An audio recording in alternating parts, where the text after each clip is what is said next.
Well, hello, everybody. This is Tim Green with Rattle Magazine. Welcome to Rattlecast number 267. Thanks so much for joining me. Today's guest, B.A. Van Sise, is here. And I forgot to ask if it was Van Sise or Van Sise, so we'll have to ask that later. But he's here. We'll be with it in about 5 minutes. But before we get, I should say that Rattle is a publication of the Rattle Foundation, a 501c3 nonprofit working to promote the practice of poetry. We've been in continuous publication since 1995 and are unaffiliated with any other organization. We just do all this because we love poetry.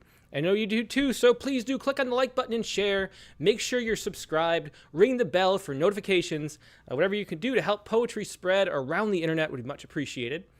Now we're going to start out, though, as we always do, with our Poets Respond poem. And today's poet was Bob Hicok, who is really one of my favorite poets, always has been. And, you know, this time of year, we want to have political poems if possible, because so much talk, you know, the talk of the nation, North America, and the world really is about the American election. And we want to have good poems about them, but we want to have actual poems, which is a difficulty these days, because a lot of times you have poems that lean one way and just want to have a message and don't really go anywhere. Bob Hicok is able to dive into issues and then go where the poem takes him still, even though he's talking about politics. And he does that here with a poem with a long title called A Poet's Response to an Actor's Assessment of a Politician's Intelligence, undertaken in the spirit of the belief that we're all bozos on this bus. And that is the poem today, and its response, of course, to let me pull up the article, too. It's a response to, was it Mel Gibson? Yeah, Mel Gibson's comments on Kamala Harris's intelligence. And so that was the thing that motivated this poem. And once again, I mean, watch how this poem actually, you know, not only are great lines, and he's got his perspective that gets out there, but wonderful twists and turns in where this poem goes. And so give a listen. Since Bob can't be here tonight, he's busy. I'm going to read it myself. So here we go. Bob Hicok's, and I'm not going to read the title again because it's so long, but A Poet's Response to an Actor's Assessment of a Politician's Intelligence, etc. I'm dumber than a Phillips head screwdriver, or an on-ramp, or a speculum, or rain in every diacritical you can think of, critically or not, can do something I can't. I believe in the wisdom of matter, that every form it takes is a species of intelligence, an embodiment of knowledge. So to call a candidate for president as dumb as a fence post, or as dumb as a comb-over, or as dumb as a three-legged stool on the side of the road, looking as if it wants to cry, is like chiding the ocean because it does a shitty Watusi, or making fun of a puppy who barks at its own hiccups. There's a video of this, probably more than one, and yes, it's kind of stupid, but that puppy could sniff out cancer or cocaine better than you, and wag more fulsomely and literally than you. And a fence post does an honest day's work every day of its life if given the chance. So if you must try to insult someone running for president, it's better to call them as dumb as someone who thinks calling someone dumb is in style after third grade. And what if that person is rubber and you are glue? What then, dumbass? Are we to make of democracy in 2024 if insults are the currency of debate, if love isn't at the core of the endeavor? Love of our shared stupidity, cupidity, humidity, our common state of befuddlement over where this is all headed and how best to get where we don't know we're going. We need a president who isn't afraid to shrug, who gets that 10 people putting 10 heads together still leaves us with what experts refer to as half a brain. Please, God, enough of the solar swagger, the hero pose. I want a president who puts the everyone in team, who believes that people are our best chance to be human, to maybe, possibly, one day figure out what that even means. And so that's Bob Hicok and a classic Bob Hicok style poem. If you want more Bob, even though he couldn't make it tonight, he was the featured guest both on Rattlecast number 19 and episode number 222. So tune back and take a look at Bob there. Just a wonderful poet. And it's great to have poems, responding to current events, which is what the whole point of Poet Respond is. So now we're going to take a quick break and go to our main guest, B.A. So sit tight and we will be right back with more poetry.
And we're back. Like I said, today's guest is B.A. Van Sise.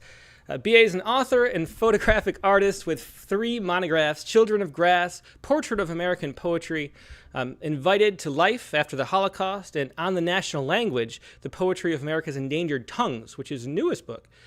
He's been featured in solo expositions at the Skirball Cultural Center, the Woody Guthrie Center, and the Rockefeller Arts Center, among other places. A number of his portraits of American poets are in the permanent collection of the Smithsonian's National Portrait Gallery. As if that isn't enough, his writing has won the Lascaux Prize for Nonfiction, and he's been a finalist for the Rattle Poetry Prize with a baseball poem, which I always love. He's also a 2-time winner of the Independent Book Publishers Award Gold Medal, once for history and once for poetry. And you can find all of his work at B.A. Van Sise. That's Van, SISE.format.com. And here he is, B.A. Van Sise. How you doing, B.A.? I'm doing well. Thank you for introducing me to all of the rattlers, the rattle folks. But I don't. There's got to be a collective noun, like gaggle of parliament, something of that ilk. Yeah. Pleased to be on. Yeah, well, it's a pleasure to have you on. I don't know if I first met you probably when you were a finalist for the Rattle Poetry Prize, but then we've been friends on Facebook since then. And so I've got to follow all the, pursuits that you do. You do so many fascinating things going around the world, doing a lot of portrait photography, really fascinating, artful portrait photography. But it's cool to have you here. I think I actually first became acquainted either with you or your work before that, because I'm pretty sure that because I read Rattle forever, and I was looking at a lot of what you were doing when I was making Children of Grass. Because it just so happened there was this coincidental thing, because the way I sourced the poets in Children of Grass was primarily community source. I started with this list of people who were well appointed within the community, people who'd been poet laureate or had won the Pulitzer or something. But from there, I would have them make recommendations and kind of build a network out that way. So wasn't really bound by either awards, which are not necessarily the fairest system, or the tyranny of my own taste. And it just so happened that the way it was working out, a lot of the folks who were being sent to me, or I was being sent to them, however you want to phrase it, they were being kind of simultaneously printed in Rattle around that time. And while trying to remain contemporary, I was sort of drudging through that a little bit and pulling that up out of the bottom of the lake as well. And so, I definitely became aware of sort of what you were doing contemporarily that way. I think it became like, in a mundane way, Facebook friends or something. And then I was absolutely shocked as shit when you gave me the finalist nod for the Rattle Poetry Prize, which was my second published poem. Oh, wow. Well, that's really cool to hear. Yeah, that's always nice. Yeah. We love it when the winners have never been published, which happened a couple times, and then just having, being the first, people to publish poets is always something we really appreciate being able to do. There's something really great about it. You and I have talked outside of this forum a bunch of times about sort of what your responsibilities are to a community, because I have sort of, not in the same way you do, but I have kind of an editorial role too, and we've talked about that in the past. And there's something there's an onus to it, perhaps, but also there's a real joy in it. When I was with these projects I do, I get to meet all these kind of cool people who are younger, who are getting started up, who are doing really cool things. It's fun. Yeah, well, very cool. Well, let's talk about that Children of Grass book, because that's fascinating. That's the first piece of your work I was familiar with. And maybe if I can pause it here, I'll show this photo of Mark Doty buried up to his neck. Which he hates. I've heard he hates it. I don't care. Well, here, I know he hates it, yeah. Yeah, let me go back. This is from a listing of these, but they're portrait poets. This is Mark Doty, Deep Lane, 2017, buried up to his neck in the grass. And just so many wonderful, portraits in this book that you've done. Dinez Smith on the bus. I mean, these things, these portraits, I've seen so many times that they're really, really familiar to me. They pop around, yeah. Yeah, and so can you talk about that, about how you got into taking portraits of photographs and what that experience was like? It started for me, actually. I've been a longtime photojournalist, mostly working for publications around New York. It's travel magazines. And in 2016, I was visited by the tumor fairy and ended up having an absolutely devastating surgery. They, really, really terrible. Had an incredibly long recovery, and I was kind of looking for something to do, because you can't really run around chasing news stories when you're laid up. And so I said, well, I've always loved poetry. I've loved poetry since I was a teenager, actually. And it might be interesting to sort of maybe try and do some sort of project. It started out this simply. Maybe I'll do some project that will incorporate poets somehow. I've always enjoyed photography more than anything else, more than making the images, more than anything.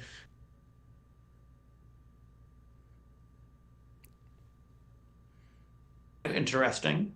And I reached out, and the first three poets who I spoke to were Cornelius Eady, who's wonderful, and whose portrait, because of me, was boring. I didn't have my footing for the project yet at all. And then Gregory Pardlow, whose picture is wonderful. And then I met Dorianne Locks, who you had on just like 2 or 3 weeks ago, I think. Yeah. And Dorianne, she met me with her assistant out at North Carolina State. Uh, Wonderful young man named Matthew Wimberly, and like she showed up like in the woods in the middle of nowhere to hang out with me. She brought like a flask and a pack of smokes, and it was just this great time. And that was when I suddenly realized that this was something I really wanted to explore. I really liked the personality of the poets because I realized that it's actually really, really similar to sort of the culture that I've worked in for so long, photographers. There's a very similar adventuresome aspect to it, a very experiential tack, because poetry is about experience. And so it kind of just grew from there. When I originally set out, I said, I'll do a dozen of these to keep myself occupied. And it turned into a book at really the last minute. It turned into a book as Alicia Oestreicher on the very last shoot said, you have to make this into a book, right? You have to do that. That's all. That's how it happened. But it was just this wonderful experience. I talk about in the book a little bit that I'd had this horrible, gut-wrenching surgery. It was really challenging for me. In a real way, the poet saved me.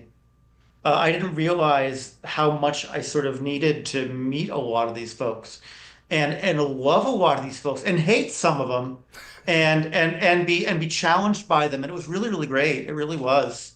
We're talking about how you know, part of what you do as a poet or as a visual artist is understanding that um, the work that you create sort of goes immediately beyond your command. And so it's interesting to see what happens when poets in trust are co-opted by, are cajoled by, are convinced by me to let me interpret their work. And then also, as you've pointed out, it shows up everywhere and it goes into all different places. And what happens now when it goes beyond my command, Hmm. and when people talk about it outside of my own purview, which is great, and talk about, well, why is this person entitled or not, or why does this happen or not, and it's pretty cool. Yeah, well, it definitely is. And then the thing about the title "Children of Grass," which I thought that obviously that's a Whitman reference, but the truth is that you're a descendant of Whitman. Well, So, he has no descendants, having been, no matter what his birthplace association might say, a gay mhm, man. But I'm a descendant of his sister. mhm, It was interesting. The title was not mine. It was my first book, and uh, I believe it was either the folks at PBS News when they covered it, or the publishing house. One or the other said you have to put a Whitman reference in. They thought it was so interesting that I had this Whitman genealogical connection, and and so we went with that. I can't for the life of me recall what I was originally going to call it, but it wasn't Children of Grass. hmm, I like the title fine. It's fine. Doesn't bother me the slightest. When we were putting the book together, I talked quite a bit with Mary Louise about sort of this Whitman connection and whatnot. And I always sort of felt that I did the work in a certain sense in spite of him mhm. rather than because of him. I don't have much of him. I've got a few strands of DNA. I've got a cool picture from my grandmother's photo album, and not a lot going on, in that regard. But it was interesting, sort of exploring people who I think are closer to being his real descendants in a certain way, Mhm. and sort of wrestling with that also because he became right around the time that he would have turned 200, which was around 2019, which was about the same time the book came out. He became, like everything, problematic, right? He was as behind our times as he was ahead of his own, but he became quite problematic. And yeah, I was sort of asked by the North American Review if I'd write a little bit about what that genealogical connection meant to me. And you know, part of it is something that a lot of poets talk about. You can't really escape that. Hmm. You can't escape who your parents are and your grandparents are. You have to, whether you feel connected to it or not. And I don't particularly. But whether you feel connected to it or not, you are still obliged to carry it, and you have to decide where you want to put it down. Hmm. Yeah, yeah. Well, very well said. And so going back to these portraits, which we showed a whole bunch on the screen. This is courtesy of curatorial.com, which had a slideshow of them that was convenient for me to pull Yeah, up. because they're touring the show. Yeah, they're pretty cool. Yeah, exactly. So how do these, the actual composition of the photographs? How did you decide what to do with each person? And one of them that stands out too is the Joy Harjo in sort of a diner Mhm. type setting with a horse there as A like her. horse in a restaurant. Yeah, Yeah. yeah. So how do these? You mentioned like the input from the poets being crucial to the process. How did hmm that whole process work? Like you approached poets. Do you? I mean, just walk us through how it works. Like for maybe the Joy Harjo in particular, because that's such an interesting one. How did Yeah, that hers specific portrait come to be? Yeah. hers is a really interesting one. So what I would do with Children of Grass, generally speaking, is, and I did the same thing. So the current book that just came out is essentially the sequel to Children of Grass in almost every way, except it explores language themselves as opposed to individual poets. But what I would do with the poets was, generally speaking, the first stop would always be I would go to the New York Public Library and raid every single word that the New York Public Library, the big branch at 42nd and 5th, whatever they had on stock, I'd go through all of it. I'd also go through contemporary magazines. Poetry magazine was always a stop. Rattle was always a stop. Occasionally there'd be a few other things that would kind of pop up, but those are like the two really big ones for me. Paris Review, if they had something, would always be a stop too. And I would go through, and for the most part, it would be going through and saying, well, what can I build an interesting visual concept out of? Not necessarily the poem that I thought was best, not necessarily the poem that I think was most popular, but is there something visually interesting that I can do with it? So going through Joy's work, so much of which is about her ancestry as a person of Muskogee Creek descent in Oklahoma, thinking about what her work meant to her, and then also, she has a whole book that's essentially about horses, and she had a grandfather who she feels could speak to horses, and so I pitched her on. She was coming to New York ever so briefly. I said, "Listen, if I can get my hands on an actual horse and we can have you sitting down to dine and chat with a horse, would you do that?" And she said, "Yeah." She hopped on a train. She came up about an hour, and I have a good friend who ran a bar, and I have a good friend who's a dressage rider, and so we brought a horse named Placido, lived up to his name in every way. He was very, very calm and very gentle. The only thing he got spooked by the sound of his rear hoofbeats on the tile in the bar, the restaurant rather, and but it was really simple and straightforward. I generally, also I the budget for this, Children of Grass was paid for by Northeastern Brides of America. I shot 20 weddings and paid for Children of Grass. That's how I did it. People ask how do you do these products, that's how it is. And so the budget is thin. The budget is, hey, can you loan me your horse? Hey, can I borrow your bar? With the current product, I had a slightly thicker budget, but I want to travel because it's about endangered language and British remote. But fundamentally, it was what can we do that's simple, hopefully that's elegant or at least interesting. The argument that I always make is that I want my work, my visual work, my collaborative work, to be sort of the sizzle that sells the steak, right? I want you to see this and go, this is interesting. I want to read more poetry by this person. I want to engage with the poetry.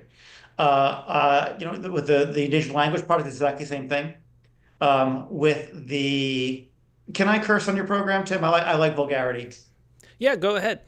Yeah, great. I believe the English language is the whole of it, not the part of it. So I've had every curator who's done my Children of Grass show or the English language show now talk about how having my show on their wall totally fucks up their statistics for how people move through a museum, which is what I want. Most people go to a museum, they walk through the gallery, they spend 5 minutes, they go on to the next one. With Children of Grass, both when they had it at the CCP and then when they had it at Woody Guthrie, people go there and they stay eternally because they go and they see the image and they read the poem.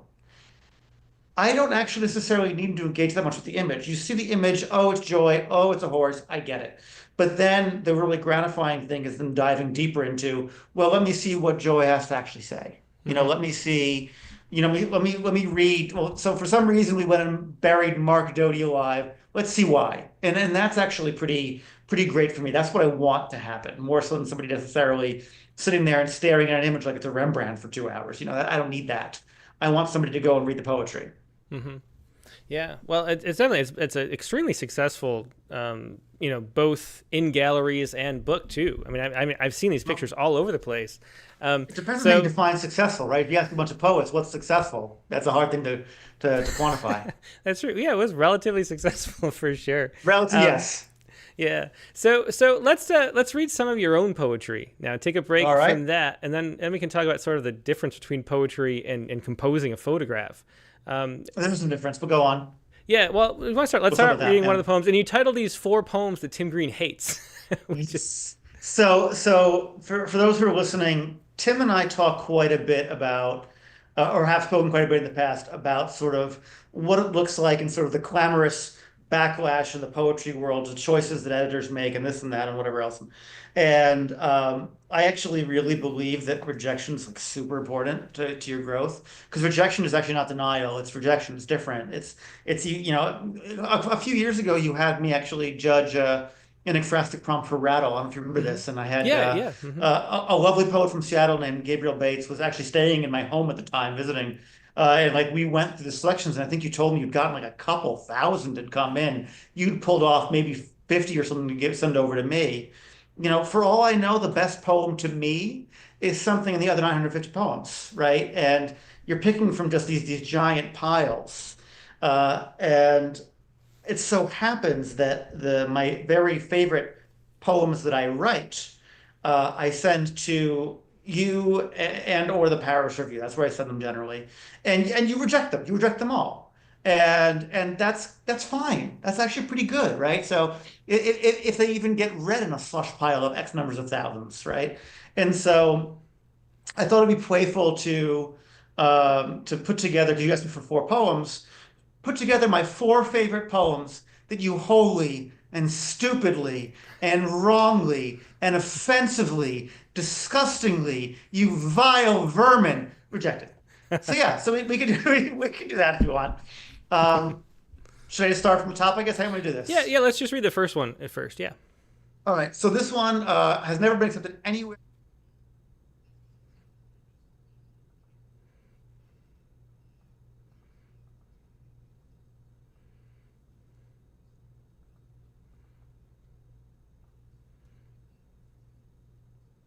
I like poems that tell stories, whether they're by me or anybody else. Actually, you're talking about Bob Hicok before, a great storyteller. So yeah, so it's a poem called "No Egrets," and it's this: a mile into my morning run, a clambering clutch of onlookers hugs the fence abutting the salt marsh, just at the horizon ahead of me. They are easy to spot. They've dragged out tripods and rods and camouflage clothing that makes them stand out. And even from here, I can see the telescopes, binoculars, the whole canon of Canon lenses they've enlisted to watch into the wastewaters. It would have been fun, I think, to have been the one hired to name all of the world's beautiful things. The fellow at the latex company who labels all the paints, gives difference to mint green and morning moss, or to amble across the endless coast here and christen everything above. The sharp-shinned hawks and ladder-backed woodpeckers and sapsuckers and screech owls that all live up to their monikers. The mew gulls and the great terns and the least terns, the sanderlings and sandpipers, and surfbills and wandering tattlers. In the wild wake to titled storm petrels and gnatcatchers and redstarts and waxwings. I stop to stare and, aware that they've noticed my sweaty intrusion, ask the oldest man what they've at dawn all donned their gear to see. What marvelous, soaring thing might be so important that they'd all trod down? What baptized beauty the wind had stirred? The man, slack, stared at me and just said, birds. Yeah, so that's a great ending on that poem. That's No Egrets from B.A. Van Cise. It's a poem that apparently we've passed on in the past, but it is a good Yes, poem. It's a great point. yeah. Uh-huh. It's Yeah, it yeah. was actually really wild too because it actually really happened and the guy he stared at me like I was the stupidest schmuck he'd ever seen in his life. Of course, we're just looking at birds. It's delightful. Fundamentally, you talk about poetry and photography.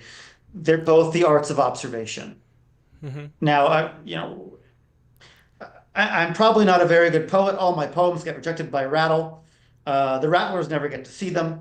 But fundamentally, right, the both art forms are entirely about presence. They're about being present in your own life. They're about taking what you've experienced, what you've seen, and converting it into something that can be appreciated or taught to others. And I think that's part of it, right? But part of it can just be, well, there's some guy on the boardwalk in dorky khaki cargo shorts who doesn't get the deeper poetry of what's happening, and you can stretch that into 20 lines and talk about all the beautiful things and how we named them.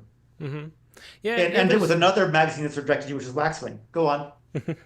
Yeah. Well, I love to sort of collect definitions of poetry. And I think maybe it was Mhm. Pavana Reddy talking to her, but she said that poetry is the story of a moment. That was her definition of it. And the truth is about moments. Every moment has a story. No matter what moment, no matter how small and mundane it seems, there's an entire, like, more than a novel's worth of content in that moment. When they sort of like the backstory, things that led up to that moment, ways you can look at that moment, which is why, things like a haiku practice where you write haiku every day, heightening your awareness of noticing moments. Yeah. It enriches life because you see, you pay attention and notice the moments that are worth noticing. The truth is that every moment of life is worth noticing. And so that's why poetry to me is a spiritual practice. And so you have this moment where most of people would have been annoyed at the guy's response, but then you notice the irony and the interesting nature of that and the contrast between there. And then you capture that moment and told the story of it in a poem, which is, the purpose of poetry. If you look at films, not my medium, but I love cinema. And if you look at most films, like many novels too, um, if you look at how they're composed, almost all films that stick with you, if you think how they're actually built, it's almost always the same thing. The filmmaker or the writer or whoever sort of crafted the thing in the beginning had one moment, one idea they really, really liked, and they build an entire movie around it.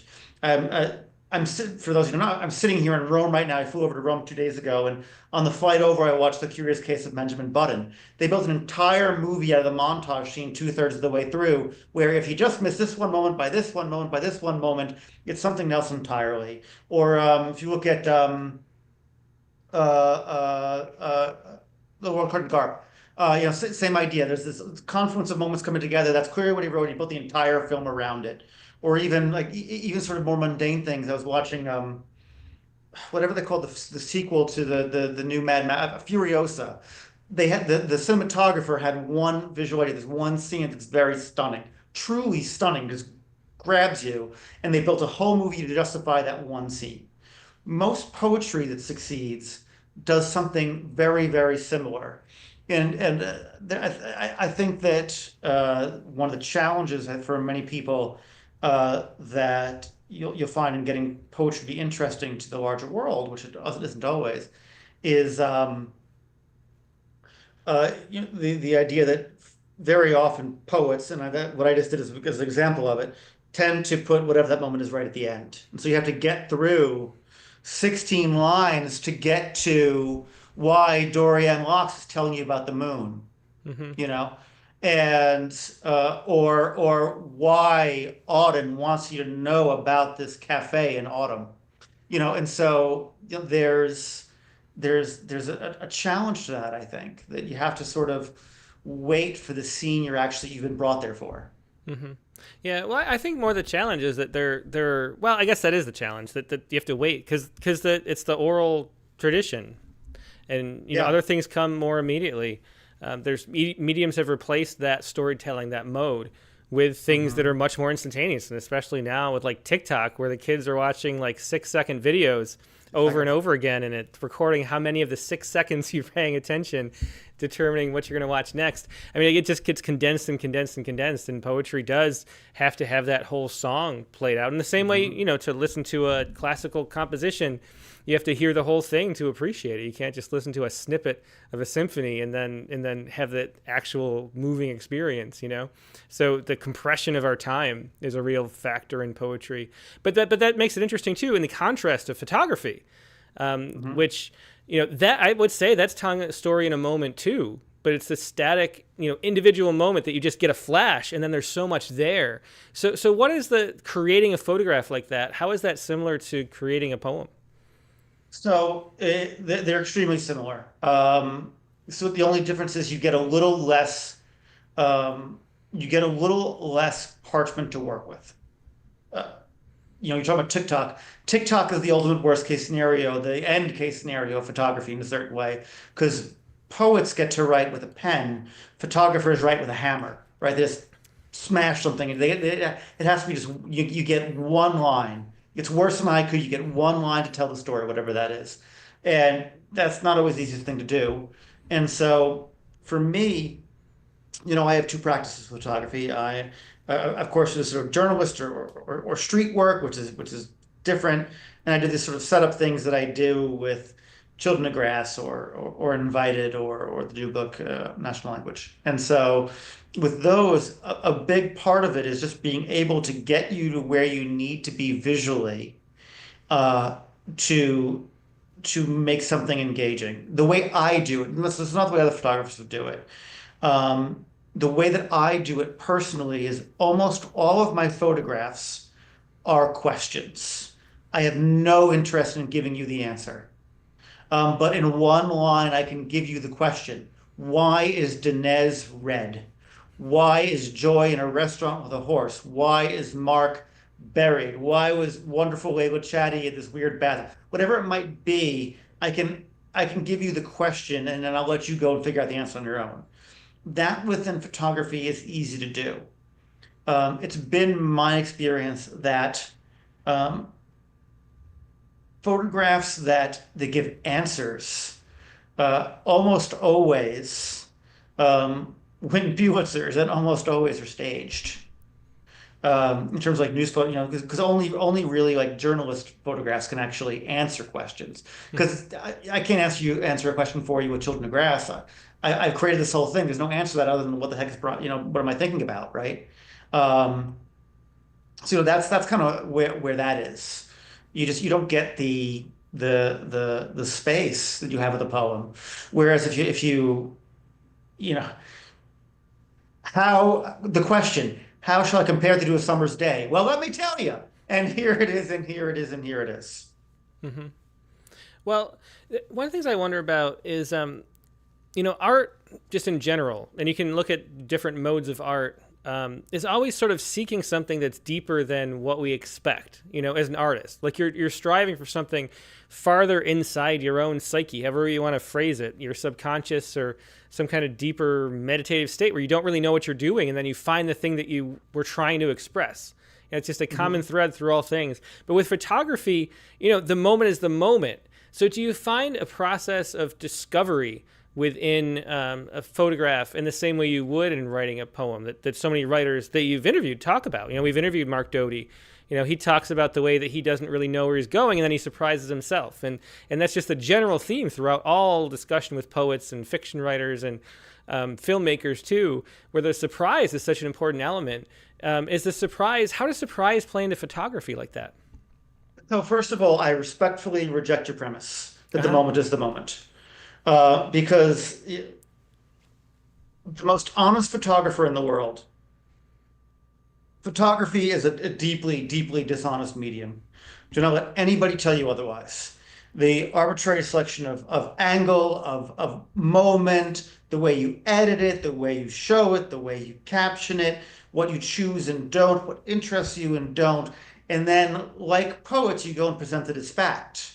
which it isn't. It's your own interpretation of it. If you, and I've done this, if you're in a news scrum and you've got 20 photographers there, they'll come back with different packages. Similarly, if you were in a room full of poets and a gaggle of children, this happened to me today, is what I'm thinking of it. A gaggle of children in Halloween costumes came walking through the coffee bar you're sitting in.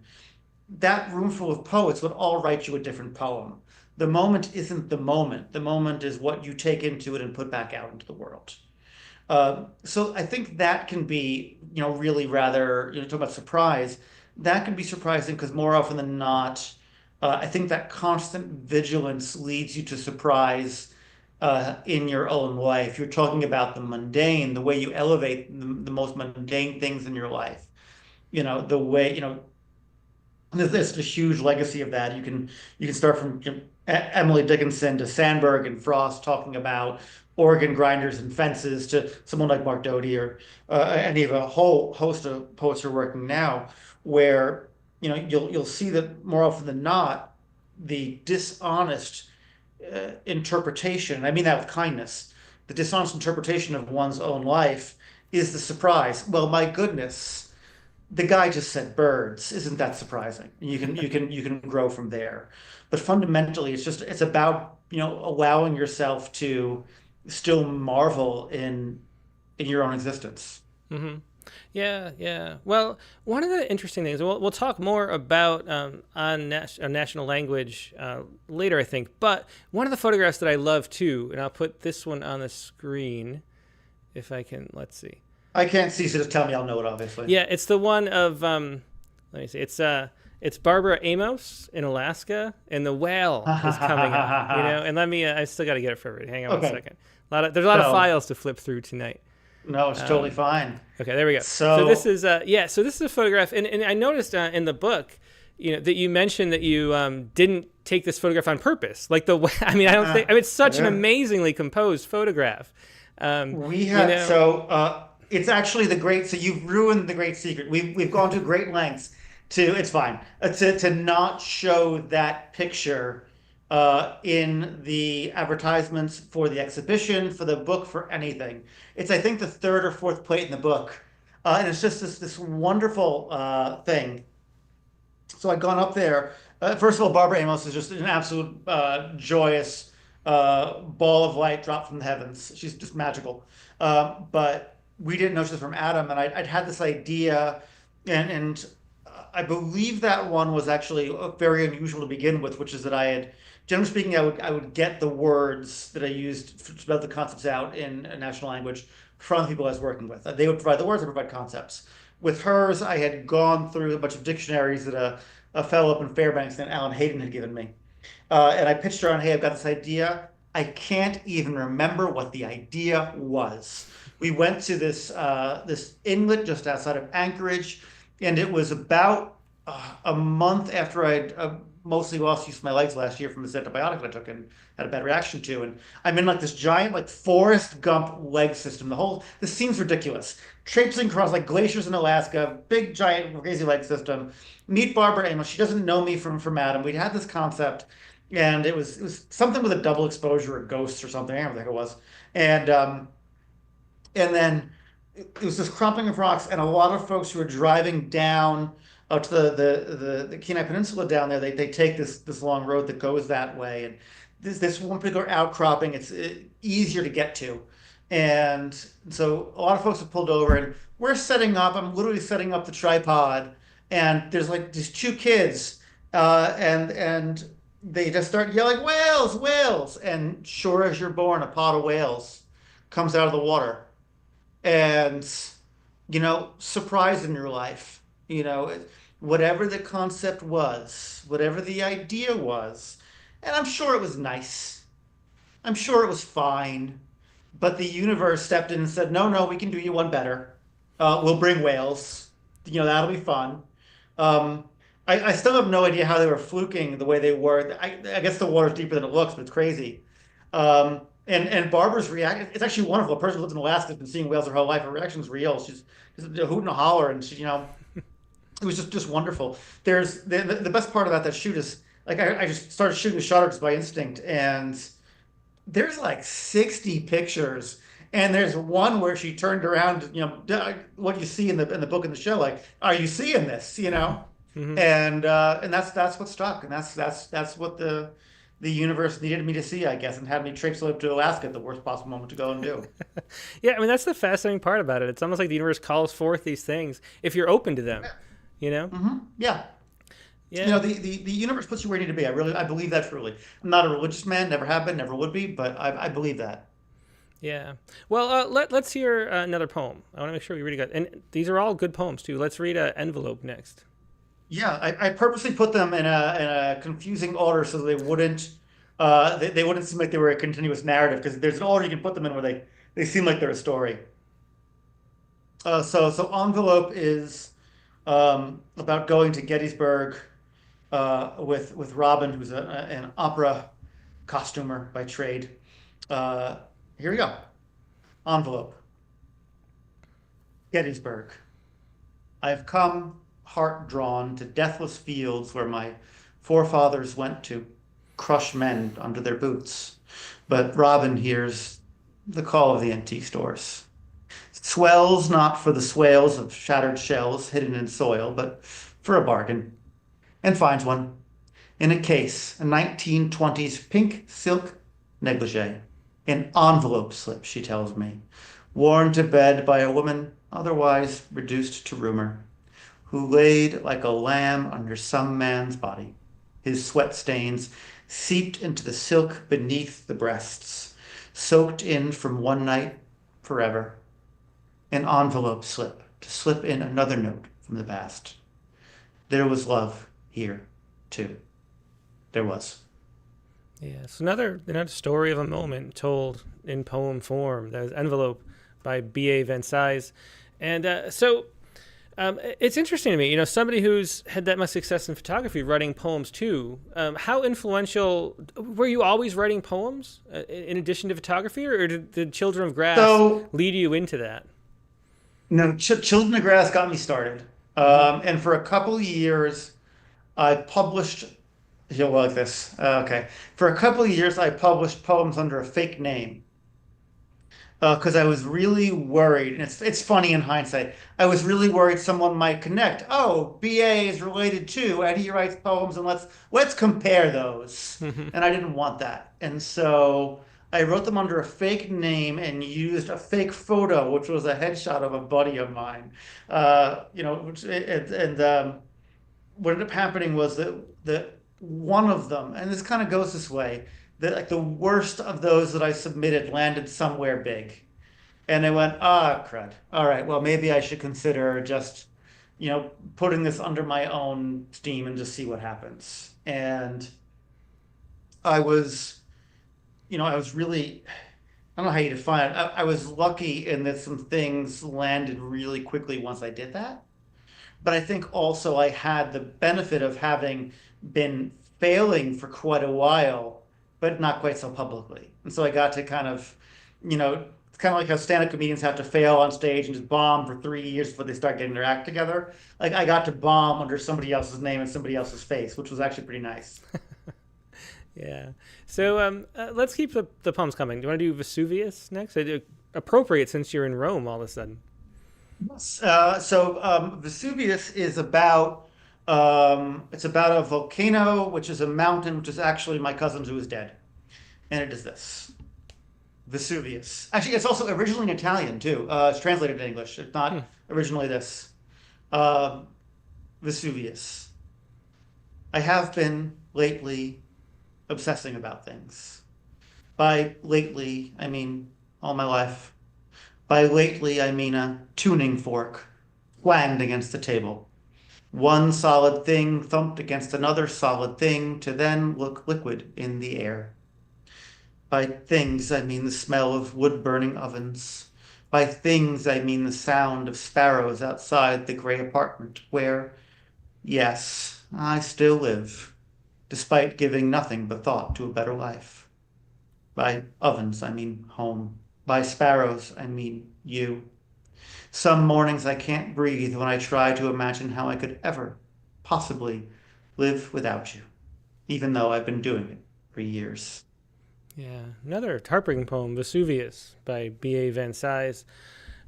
So one of the things people have noticed already is your sense of line breaks. You end on a lot of like articles and having that sort of haltering pace you go at. How much did you think about the sound of the poem and that kind of cadence, that Tons, sort of tons. and that strikes me too as maybe something from photography, where it's just like these juxtapositions and quick movements. Maybe imagine like cameras shuddering as you go through these poems. So it's from photography, but in a different way. I think about it a lot, but not for the reason you think. When I was starting out in photojournalism, I had an editor at Newsday, which is where I got my real start, a woman named Kim Chapin. Kim Chapin was delightfully mean to me in a really formative way. I'm grateful to it. But she was very fond of pointing out that when you write captions, think about how everyone else reads them. Assume the person reading your caption is the stupidest person you've ever met who's going to read it aloud, and think about what that looks like. I end a lot of my lines on weird spots, intentionally so, because it forces a reader to recalibrate, which is kind of, it's not really necessarily an old photojournalistic trick, but it's something that I learned doing it at the time. There's an old photographer who's named Dick Yarwood who worked there, who I hope Dick's still alive. He'd be older now. And he talked about that a lot, about just the idea that a person who's going to look at the photograph is almost certainly going to read the caption. And when they read the caption, they should learn something, and they should learn something in their own voice. Mm-hmm. And so I have a, like all poets, if you have somebody else read your poem, if Bob Hicok heard you read his poem, he'd probably disagree with the way that you read it. And in fact, I bet when you've read my work while cruelly rejecting it, I'm sure you read it in a different tone too, because I hear it in my head. I know how the word birds is supposed to land, which is actually very hard to do on flat text. So you try and find a way to put that emphasis to where you need to be so that they'll kind of follow your own cadence. Mm-hmm. Yeah. Well, that's interesting too. A good way to look at it. Let's see. So if anybody has any questions for B.A. Van Cise, please leave them in the chat windows on Facebook or YouTube, and I'll pass some along. And also, this is the time where I should say, if you haven't clicked the like button yet, please do. We always have like twice as many people watching live as have clicked like. And if I say that, we get more clicks, which means more random views later. And so the more likes we get, the better. So click the like button. Don't be shy about that. Also, make sure you're subscribed. Sign up for our poem of the day and all that stuff too. There's just so many ways you can get more poetry and then share more poetry, and then the world becomes a better place, all because you just did something you liked anyway. So do that. And leave any questions too. And if you put question in all caps, it really helps a lot too. Me see those.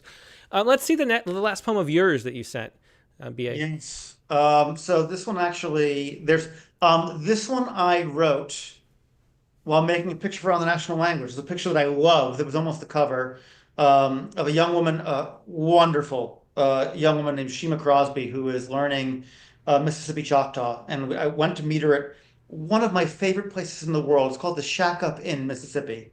And so I went down there to go make her picture just for purpose. She was at the time running for, or in the vying for Miss Indian World, actually, big beauty pageant. She's a beautiful woman, and and I was really really afraid that she might win, and that I'd never get a minute of her time ever after that, right? So I rushed down to photograph her 2 weeks before she's going to go out to, I think, Vegas or something, to compete in it. And so rushed down there a couple of years ago. It's about 2 or 3 years ago, 3 years ago at this point, and wrote a poem. The title changed for certain reasons afterwards. This one, after being directed by you, was accepted by the Museum of Americana, and it's this. And nothing else changed except for the title. Divorce. Driving down the Delta Highway with my wife, we hit a pothole, hurting severely. The Hertz rental we keep on putting through mud, gravel, unraveling asphalt on a 3-day bender, wending along the Mississippi toward the day we return it. Fine on the outside in spite of all the damage to its shocks, The rocks rumbled up into the suspension, the tension on its axles, same as every other person who's borrowed it since its beginning. A year from now, some girl 1,000 miles from here, her father over her nape will gape and shock at her good luck. The used dealer has it on sale for only 5,000 bucks, as is. We've just got it in, he says, and it's the best he's shown her. Only 50,000 miles, one single owner. Yeah, really interesting to hear that that title changed. That changes a whole lot in the poem. And I wonder if I always wonder about those things. If you subconsciously knew that the poem was really going in that direction, even though you didn't call it that, and it wasn't appropriate at the time, and then it becomes appropriate. Yeah. If you drive down to the Shack Up Inn in Mississippi, and you should, because it's really cool. Problematic, as the kids said, but really cool. You will actually see on the shack that I rented while doing Shima's shoot that a lot of people go there and they put their names or they write things, whatever. I carved with a knife this entire poem into the wall before leaving, wall of the shack before leaving. So you'll find it in there. And not a single word has changed other than the title. Yeah. Yeah. Well, that's definitely interesting. I've never read a poem aloud in my life, by the way, before today. So this is fun.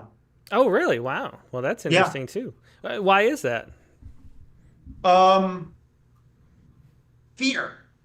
Same reason I've never submitted a manuscript, really. It's one of those things where I love crowds and I love talking to folks, but also, if people threw tomatoes, it hurt me too much.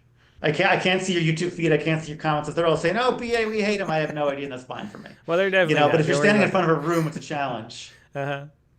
Yeah. Well, so let's talk about On the National Language, which is the newest book, and another really fascinating way of going about finding people to make portraits of and sharing something that's really interesting. This is the poetry of America's endangered languages. And again, you went around the country, 48 states, finding people who speak, some of the last people who speak certain languages that are dying out. So how did this book work? Where did the idea for this book come from? And how did it come to be? I'm actually fond of saying not the last folks, but the first folks. And there's a reason for that. When I started it, I had this sort of colonialist notion that I wanted to explore the last speakers of these languages. I've been working on a whole different project. I was working on something that I just kind of was doing for fun that was pretty but meaningless. It was about the way that neon punctuates the landscape of Oklahoma, undulating grass, but also there's this whole Leave It to Beaver trip back to the 50s thing that we got going on in Oklahoma, a place that I love very much, and I found it very visually interesting. And I'd gotten so far down the line with it. We were lining up the book. I had my fancy person who had written the foreword for the book or was writing the foreword for the book. And I was driving my godson to who's enrolled in the Cherokee Nation. I was driving him down, he's like 3 or 4, to the Cherokee Heritage Center in Tulsa, Oklahoma. I may be mustering the name of that a little bit. And we were driving and I heard an interview with Dwayne Johnson, the actor, and he was talking about how he had all the success, probably promoting Moana or something. And he was talking about how he has all the success and he's got the money and the movies and the mansion, does all this cool stuff, but that there was a hole in him because he couldn't speak Samoan and it wasn't that closely tied to the culture that his mother had given him as a gift in his birth. And there's a saying in theater that you have to use real props because if you drop a fake coin on the stage, everyone knows it. If you drop a real coin on the stage, everyone knows it.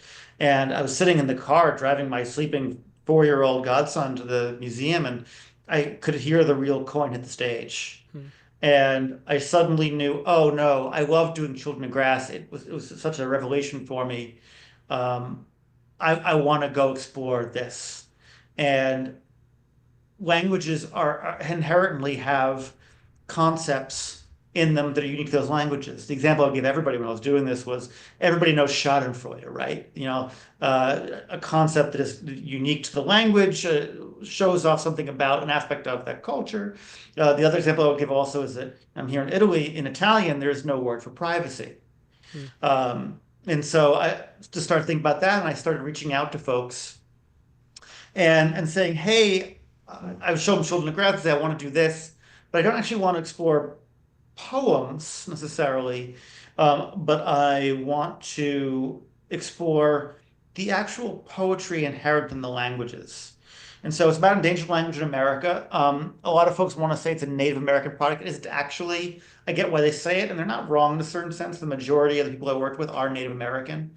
It would have been the same product if I'd done it in Asia or Africa or Europe, like with languages in those places, just because I did it in the United States, where because of the boarding school system for which Joe Biden apologized yesterday, we broke so many of the indigenous languages in this nation, and so it became about that. And then about 3 or 4 in, I met the guy who runs the Chickasaw language program in Ada, Oklahoma, and he's a younger guy, and got to talking to him. We became very fast friends.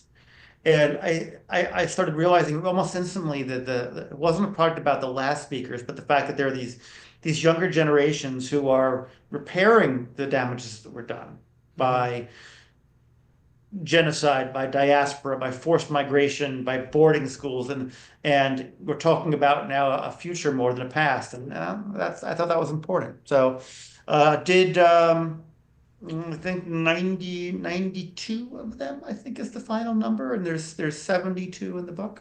Mm-hmm. Yeah, and so as I understand it, you found people that speak these endangered languages. You interviewed them. You found words that were fascinating, and then you did the portraits too. That they sort of helped, work with you to do what they wanted to show. Is that right? That's pretty right. So for the most part, it worked kind of like Children of Grass, but with a different sourcing for the most part. I would ask folks, hey, what are some words that exist in the language that you are that you can speak, or that you are learning, or that you're working to revitalize, that are interesting and poetic, or show something off in the language that or hard to translate. It would be a little variable. Give me a few of them, and I'll pitch you some visual concepts, because not everything translates very well, or not everything's gonna be that visually interesting. Mm-hmm. And for the 90% of them were built that way, and they'd come up with the language, and I'd come up with the concepts. There's a couple where it's the opposite, because the same thing, I'd go and raid the library. And there's a couple of them which folks have big ideas, and they would have sort of visual concepts that it was important to them, especially if they felt their geography was really important to who they were. And there's a couple where but really only a very small couple where it's entirely me. The Yiddish one's entirely me. The Ladino one is entirely me. But for the most part, they're usually pretty collaborative. Yeah. So I'll show this as an example. You were talking about the Chickasaw language, and you went and found Lascaux in Durant, Oklahoma. And so I almost guarantee he was listening right now. Oh, yeah. That's great. Yeah. And so the word that you found, and it's listed right here. Let me put this on screen so we can all see it, is Ishtean Cholo Lili, which means it grow leaves. Or I grow leaves from them. Sorry, it's a little cut off. Yeah. There we go. I grow leaves from them.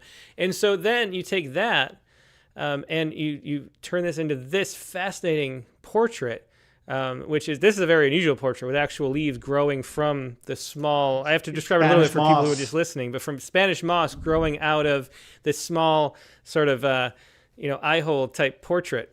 So, fascinating photograph there.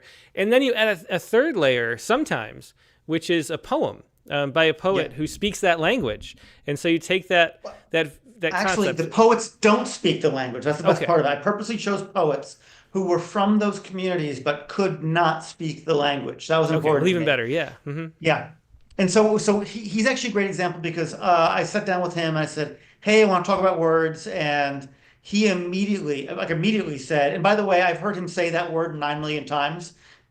You actually didn't do that bad with it, actually. And so he said, I want to do I grow leaves from them, because Chickasaw is a Guzhinav language. You can take a bunch of words, put them together into one big word. And it's actually the word they use to mean to descend from someone. So you say you descend from your great-grandfather, you grow leaves from them. Yeah, that's a beautiful metaphor. Yeah. Isn't it wonderful? It's absolutely wonderful, actually. And if you're talking about poetry, if you're talking about Whitman, whatever, whether I like it or not, I grow leaves from him, right? And so there's something that was really wonderful about that. The poetry came in kind of at the last minute. I really, really like having my own voice not be the only one in my work. I had a wonderful contributor in the first book. I had three in the second one, and I had a couple different really wonderful options for on the national language who were really, really well-known people. And they both kind of fell through, not really the 11th hour, but they fell through kind of in like the back third of the project. And I realized actually it was an opportunity because I'm talking about poetry, right? This is a great chance. You know all about this. This is a chance to bring poets to a wider audience. It goes into an exhibition. The exhibition's huge. It's glorious. It's beautiful. They did a wonderful job with it. And, let people go and actually sort of meet the poetry and and think about how interpretive it can or isn't, right? And it's also kind of the reverse of what I did with Children of Grass. I'm fairly certain that all the poets had seen the images. Hmm. So it's kind of like it's not quite Francis because the title was set to whatever the language speaker had chosen. But fundamentally, they're still kind of reversing the reverse of Francis that I did with Children of Grass. And so for Chickasaw, we had Linda Hogan, who is I'm going to botch her title, but I believe she's the Chickasaw Poet Laureate, I believe is what Hmm. the official title for her. And yeah, she wrote one, but there's nine in the end in the book. Yeah. Well, do you want to go ahead and read that poem by Linda? I will. Okay. And also just thinking about it now, it's kind of, the first book is one person, the second book is three people, this one is nine, so the next one's got to be 81. Just keep cubing each time. Anyway, so yeah, I Grow Leaves from Them by Linda Hogan. Yes, I grow leaves from them. I grow blossoms. I send sweet fluid through the stems. There are some who hear it rise, and some who hear them speak. Some of us hear them speak. Leaves a song with words so gently pure, and the blossoms speak with softer voices, even as the breath of wind blows them from a slender branch. Before any early snow begins to shine, the seeds are there beneath, and yes, I grow leaves from them. So green, so small, first rising with a morning sun, yet even small they begin. Their story so powerful it breaks through stone and these spindly, never silent, one family speaking, all one tribe, worshiping earth and all her living, breathing, speaking beings, great magic of roots entwined with their own, those on soft paws or hooves, the swimming fish, the feathered, the lifeblood of all, small trees, their infinite magic, language from earth, all our beginning. That was I Grow Leaves from Them by Linda Hogan, built from or inspired by the work of B.A. Van Cise, Van Cise, I should say. And Oh.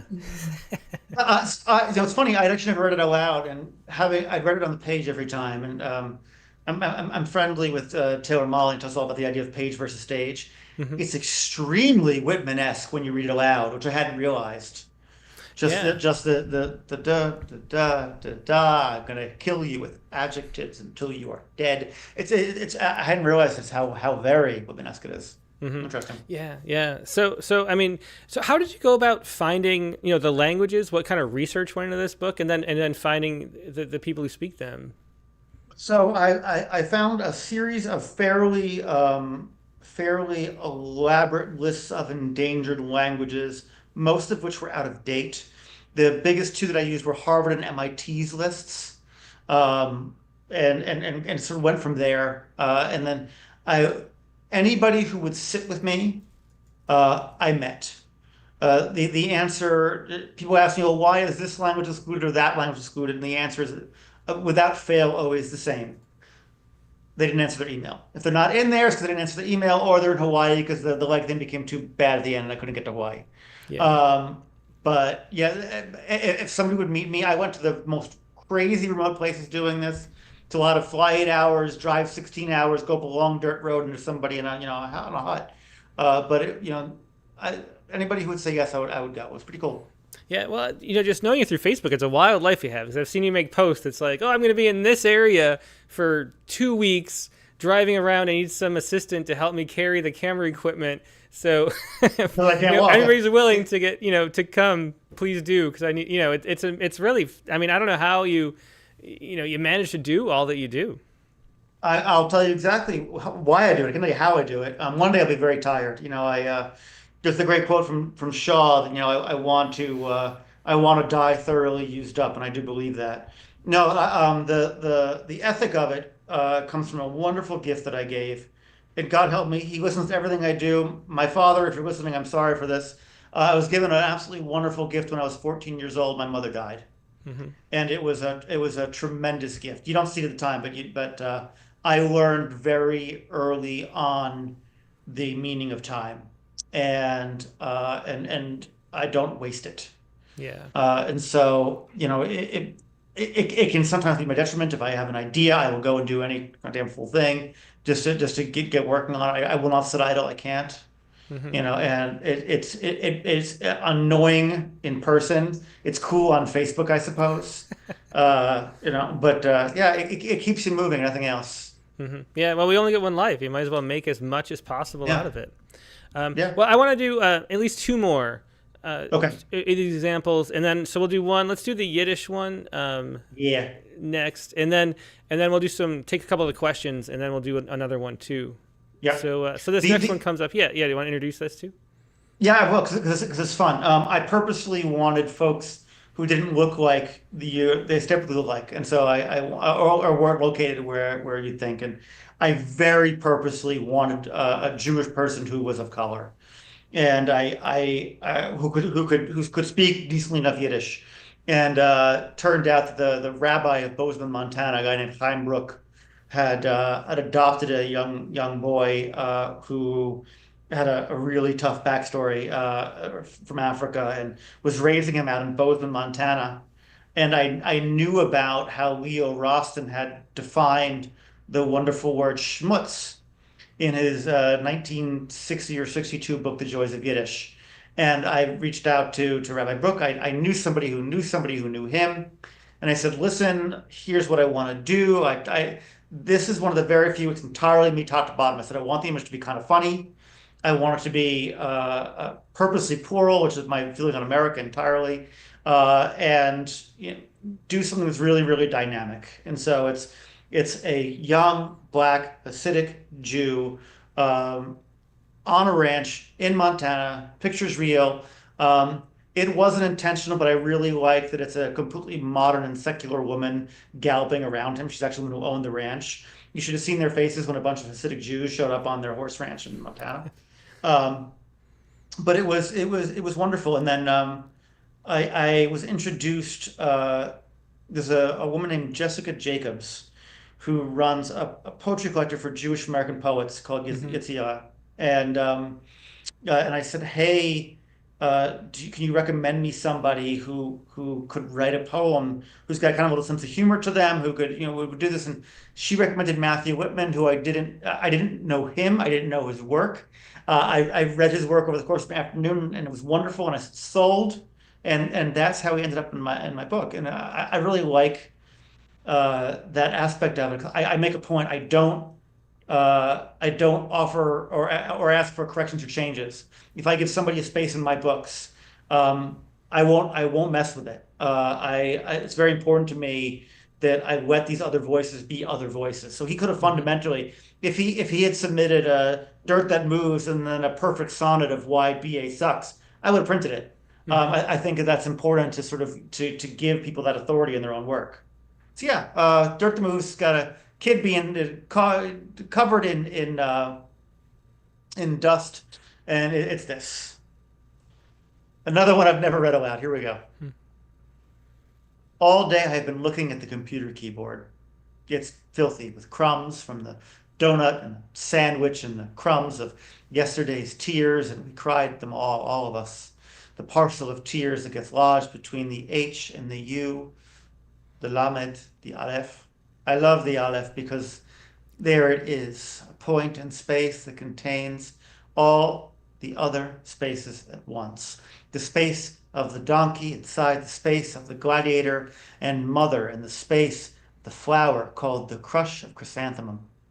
All the color that radiates like lollipops, and the way you loved me when we were 16, and the way you loved him like he was the word of the world of dirt. We've always been the dirt of the world, all of us, moving from here to there to over there to inside one another and outside the other side. My grandmother used to say, she never said anything actually, just moved the bagel inside of the kugel, inside of the pot roast, like it was all one big outer space of kindness and cavelling, manipulation and manhood to make sure we loved her. We always loved her from the beginning. Aleph. Aleph beginning into Bet. A, B, see you real soon. Remember that. When we were kids in the soil, mucking it up with one another to make mud pies. The crumbs of connection that we knew to be the seeds of sorrow, even though sex came first, or bothering. Today I go outside into the backyard and flip over the flower pot. It's autumn and there's dirt to move, the dirt of the world, because I think we'd all rather be eating outside, getting our hands filthy, than sitting in front of a MacBook Pro that keeps shouting, buy this, bake this, hey man, bulldoze that. Yeah, that's a great poem. That was B.A. Van Sice reading Matthew Lipman's Dirt That Moves. And yeah, wonderful poem there. And really cool that you let the poets, do whatever they're going to do. And then, beautiful things happen when, that's the thing with we did a collaboration issue last spring. Mm-hmm. And when people trust and respect each other, surprising, interesting things happen. We're all, so many people are so talented. And if you let people get together and work together, good things come about. I want to ask a couple questions from the audience. So Dick Westheimer, who actually goes to the retreat you mentioned, I know that for a fact, but he has technical questions about your photography. He wants to know, do you work much in black and white or work with emulsion media? Or if so, what could you do differently with different plates or palettes in media? So what is the... Okay. Yeah. Okay. Boy, Dick Westheimer is getting really into the weeds. Keep in mind, Dick, that it's 2:16 a.m. here in Rome right now, and I'm a little tired. I work in black and white a lot. I had a project that how to phrase this? Okay, so that I worked on for quite a few years. I stopped about a year and a half ago with it, but it was called The Infinite Present, and I was given as a gift by a very good friend of mine, a photojournalist out of New York named C.S. Muncy. He gave me a gift to try to get me back into using film. It turned out I realized that there were 370 exposures on the 12 rolls of film that he gave me in a lacquered box. And I got in the habit for quite a few years, mostly as a meditative practice, of making exactly one photograph every single day. And you were talking before, Tim, about the idea of elevating a single moment. I would do no redos. I would do no do-overs. Invariably I'd see something cool, and then 5 minutes later, the best thing you ever saw in your life would show up right afterwards, right? But it was this really wonderful meditative process about thinking about the individual moments of your life.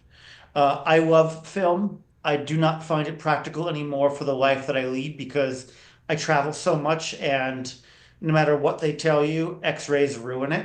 And so 1 year in 2022, after just having just X-rays skunk so many of my rolls of film, I had to stop because remember, if you have one roll of film to last you a month, there was like 1 month where I flew, 8 or 10 times in the course of a month, wow. going back and forth for assignments, and I ended up with a bunch of foggy pictures, and there was one picture in the middle of it that was absolutely killer, one of my favorite things I ever made in my life. And but it was foggy from radiation. Mm-hmm. So I stopped that. In terms of, I can't remember if Dick asked about emulsions or wet plate. I played around with wet plate when I was younger, and nearly killed myself with the cyanide in a homemade darkroom. I put it in my walk-in closet in my home in New York. And after I started getting clubbed fingernails that were turning blue and spotty, I said, I'll stop this. But yeah, anyway, to get back to your question, I love film. I absolutely love the idea of emotion-based photography because it gives you an artifact. And also, I think this is really great about the fact that you can't redo it. You can't look at a million pictures and keep doing them. They're expensive. Hmm. And also, sort of, it's kind of like driving a manual car. You feel like you're part of the machine. You have to know how everything works and make sure that it kind of works with you. And there's something that's really great about that. It makes you feel like you're part of the process more than just some guy who just, walks around with their cell phone and goes click, click, click, click, click. Uh-huh. Yeah. Here, one more. Laura Burke wants to know, how do you balance your arts? When do you engage in one and when in the other, and what synergies arise? That's a great question. I think that's so. This is going to sound more flip than it actually is. I think it's like asking a bisexual when they're attracted to women and when they're attracted to men, right? I think that's Hmm. part of it. I think you're kind of always interested in both. There are certainly certain things that I see them and I go, oh, I saw a magical one today where actually in spite of it not being a great photograph, it felt like a poem in the doing because it's they're doing kind of like day to day stuff here in Rome, and there's a cemetery very, very near this decrepit building where I'm staying right now, and I saw a little girl with her mother like going through the cemetery, and she's wearing like Day the Dead makeup. And it actually wasn't that good of a photograph. The little girl was tired. She wasn't, it wasn't much of a photograph, but it's a lovely poem, right? And so I think it just depends on how you interpret the thing and whether it feels more like a story or a visual. Hmm. And I think that's actually all it is. I think it's an easy way to overthink it, but that's probably just all it is. Yeah, yeah. Well, I know it's getting late there, and I want to give you. There's two poems left that you were going to Yeah. share in images. Let's do the shorter one, the new Inupiaq one Yeah, from. so Yeah. DG who has a wonderful story that God I hope that she'll novelize it or something. So DG actually I met her for lunch in Santa Fe. By the way, poets, if you're ever if I'm ever in your town, think about this.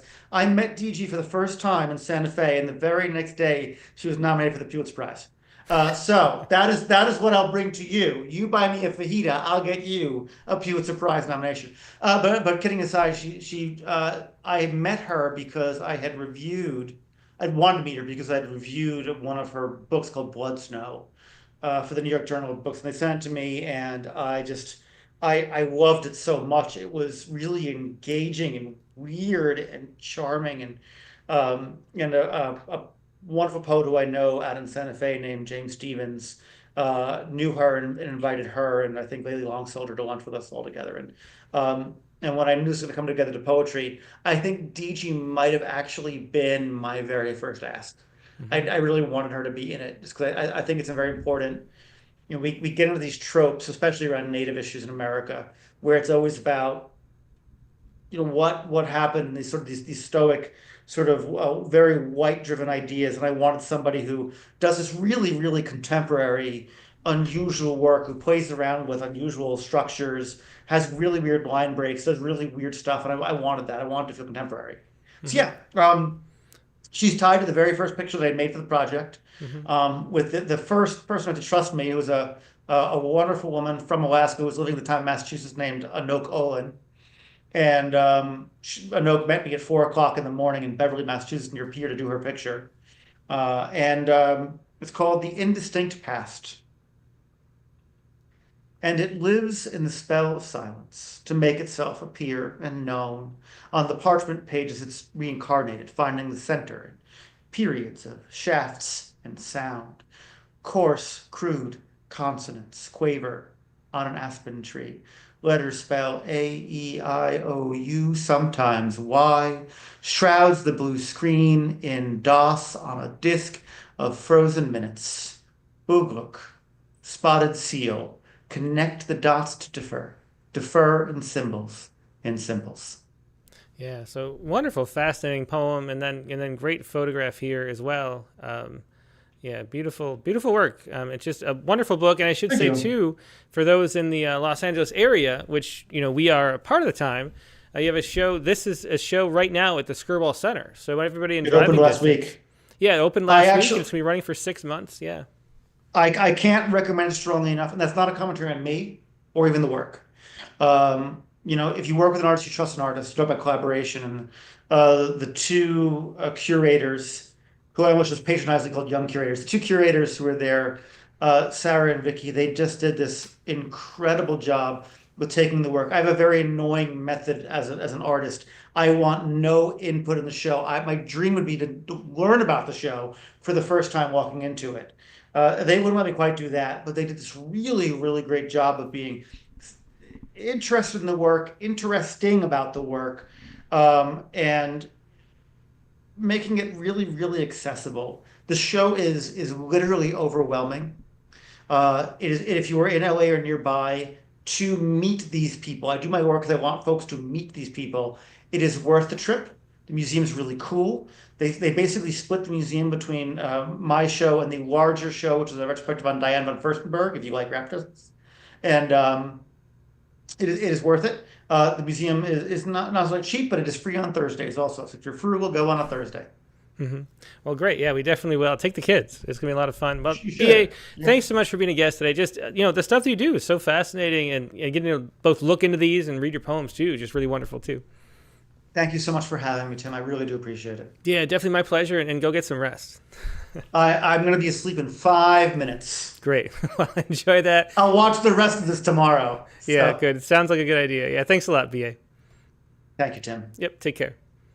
And once again, that was B.A. Van Sise. You can find all of his work at his website, once again, which is bavansise.format.com. And even just go there to look at the wonderful photography. I mean, there's so many of those portraits we were talking about, from Children of Grass, from this collection too, from other projects as well. It's one of those really fun things to look through. I think having him on as the Ekphrastic Challenge artist once was a really good time too, because I got to look through the website at that point as well. So go do that at B.A. Van Sise. That's BAVANISE.format.com. All right, now we're going to take a quick break and go to our prompt lines. And the prompt for this week is, I think I have to hang on one, just bear with me. The prompt for this week is, wait, where is it? Did I not save it? Oh, there it is. Wait, there it is. Okay. The prompt for this week was to write a poem in which someone wears a costume. Include as many sounds as possible. So that is your prompt for this week. Write a poem in which someone wears a costume. Include as many sounds as possible. If you have such a poem, I'm going to put the Zoom link into the chat windows on Facebook and YouTube, and you can go there, but only if you have a poem, and it's a one-page max, I should say, too. So if you have a poem, go to the Zoom link, which I'm about to deploy, and email the poem to promptlines@rattle.com. That's promptlines@rattle.com. All one word. That way we can show the poem on screen as you read it, like we were doing before. But if you just want to sit back and enjoy more poetry, all you have to do is stay right where you are, because we're going to be right back on YouTube and Facebook and all that with more poetry. So sit tight, and we'll be right back.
And we're back. Thanks for your patience. We have our Prompt Poems editor, Katie Dozier, here. How are you doing tonight, Katie? I'm doing great. I really enjoyed that interview. My dad, as you know, is a photojournalist, so I was particularly interested. I know, and I saw him down there in the I chat know. window, I did text him.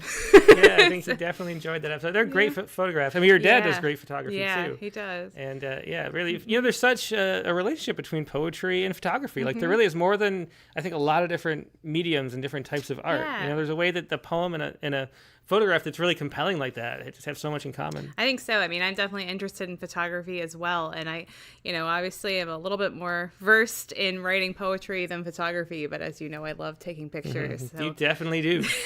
Take a lot of pictures. Yeah, your Apple account will attest. Yes, attest a little too strongly.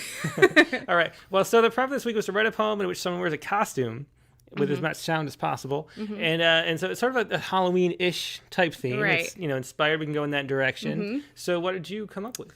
I wrote a braided hymen called Patchwork. So here we go. Okay. I don't remember being a crayon, but I was one. Tickle me pink. The whirl of my grandma's sewing machine on felt, the lone headlamp over the fabric, memory, locomotive. Then the tiny tap of the needle hitting her thimble as she added tassels to my hat. How she collected all that fell. Scraps. The cobbled square of a farm girl costume with cow buttons, the shimmer of a sliver left over from a Barbie's canary gown, and a deer that jumped from my Christmas pajamas too many stitches later on down the road. Memory. The cobbled road. Yeah, that's really wonderful. I mean, a lovely, of course, haiku, Thanks. which is key. But I love the way that in the braided hymen, it's sort of almost like an erasure too, because the poem is that memory, the cobbled and road of the haiku are read into the other sections of the verse bun. Is that what we're really calling it? Are we calling it verse bun? I don't know. It's sounding very bakery oriented at that point. Like really maybe we can do better. Yeah, we have to come up with a new word. Yeah. But the way that they read through to each other. I wrote a couple of the braided hymen where they don't do that, and then I realized I don't know if I really it feels like a letdown when they do. In the same way, I'm gonna say it is like when you think it's a sonnet and then it's an American sonnet. You're like, okay, here we go again, guys. Yeah, I think though too. I was really trying. I think that I wanted the few words leading into the part of the haiku to also kind of work as a monoku, and I think that the first one's a lot more successful with that, with fabric, memory, locomotive. I think kind of working as a monoku too. Yeah. Well, that's really fun great to write. Yeah, I really Thanks. like that one a lot, and patchwork that was, and the form is really cool. Okay. Thanks. So let's go to this is mine, and so I did one of those where I just had an image and ran with it. So then who knows what happens? Well, that's a good way to do it. It is. Okay, so this is and trying maybe to work on that novel in verse I've been working on a little bit too in the background. So it's sort of in a similar voice. So I'm trying to let it go a little farther. Okay, this is a custom. Some nights I would dress up in the costume of myself and wander the halls of the empty house, knocking on doors and then opening the doors, dressed in the guise of the self that was there knocking on the other side. Trick or treat, I would say to the coffin of coats we would call a closet. Trick or treat, I would say to the steel gleam on the leaking faucet lit by a street light, the porcelain white of the sink like a ghost against the gridded squares of porcelain tile. Room after room, his room, her room, the groan of the garage door, the black hole of the basement. I would knock and then answer, myself by myself, the whole world flipping in the mirror of the mind. My hand would hand my hand a round drop of candied sweetness that wasn't there until our hands had touched. And that's how we went on with living. So that is my custom. I love the my hand. And the effect of that almost is like a monoku too. If you go back to the line, because I can't say it without seeing the line on the screen successfully. My hand would hand my hand. I like that. There's a lot of hands in there. A lot of hands, yeah. There is. But anyway, that is the poem for the week, a custom. And I didn't realize that custom and costume actually do come from the same word. Which is where that kind of poem came from. Oh, that's neat. Because, the French made a costume, and then that turned into two separate things, even though they're like the same. Interesting. So, yeah. Anyway, let's take a look at what everybody else has. And the thing with the whole order is I confirm Dick is the first here. Like, I see him out of the corner of my eye. I see him too. Hello. Yeah. And so let's just go to Dick right now. Okay. Hey, Dick. Hey, Tim. thought you were going to abandon the algorithm this Yeah, time. I am, but it's like you're right there, and it's hard not to Here, say hello. It feels I'm, rude. I'm, It and does. I'm It in an feels air, rude. I'm in an Airbnb in Philly, so it's like, You are. You're working hard and you're still Yeah, doing that it. is- Wow. It might be that you've been like the most like consistently present. Maybe that's why. It's like you're Ah. here every week, and you only missed like It's a 2 weeks reward. over the last like 3 or 4 years. 40 years, it seems like. So, Yeah, this was a fascinating interview. My goodness. yeah, he's a really interesting guy, and it was one of those where I, just let him wind him up and let him go because he was Yeah, it's fascinating and very fascinating interesting. work. I didn't really have to Yeah. do much, which after an interesting week was kind of a break, so that was nice too. Yeah, and his reading voice was, splendid, and Yeah. he has a great feel for it. And your rejections are not cruel, Tim. He was joking. It was just he actually asked if it was too harsh on me during the show, Aw. and I said not enough. So next time if he comes on again, he's gonna be more harsh. He'll have even less sleep. So I am not a candidate for your horror poem of the week because this is all I could come up with, which was leaving the Clark Park playground in West Philly on a Saturday morning in late October. The fall light filters through the pin oak trees. A warm wind rustles dust from the bare dirt ball field. Dry leaves swish at my feet as my 3-year-old grand Etta and her friend, both in their pink tutus, hang like bats from the monkey bars and gabble in piccolo-pitched squeals. Nearby, a steel swing set screeches like a rusty wheel. Its chains rattle and snap as the big kids pump higher than the top bar and whoop as their weight goes slack. A large man dressed in a pink penguin suit plays his uke, his falsetto harmonizing with a toddler being dragged from the park who whines and rhymes like me and we please. A pop-up vendor sells knockoff Hermes, selling knockoff Hermes, thumps not like us on his boombox. Cinderella in tiny Crocs holds a pink plastic bubble machine. It whirs and ticks and blows a million rainbow globes. Etta waves her arms and giggles and tee-hees through her teeth and runs to catch them all. A blonde bearded dad in a pink cowboy hat wears tinkling bell earrings. His hand holds his partner's, a burly guy dressed like Pooh Bear. They gaze at their toddler climbing the cargo ropes and cavil like two bubbies at a bar mitzvah. A little blond boy clocks a wiffle ball with a stick he's found. The ball shushes by me and clacks to the blacktop. Etta calls to her ballerina friend, I love you, as we leave the park. The sidewalks are pocked and heaved. Sirens cry. Cars run red lights. My daughter's tiny flat peels grease-stained paint. Her street is fouled with the smell of pee. Her black stoop steps are split and cracked. I think, I don't see how she can live like this. As the kids run out back to play with all their friends coming out from unlocked doors up and down the alley. Yeah, great sounds and great Yeah. images throughout that. Really vivid poem. Yeah, thanks so much for sharing that, Dick. Yeah, thanks for the opportunity, Katie. Appreciate it.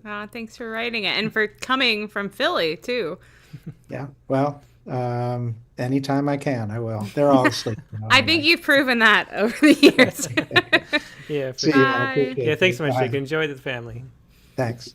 Yeah, it was Dick Westheimer with leaving the Clark Park playground in West Philly on a Saturday morning in late October. Yeah, You know when that poem was written, too? Yeah, and I love how many people are in a poem and don't know it. Like, the idea of that just thrills me. Yeah. Like, it really does. I get, like, energy.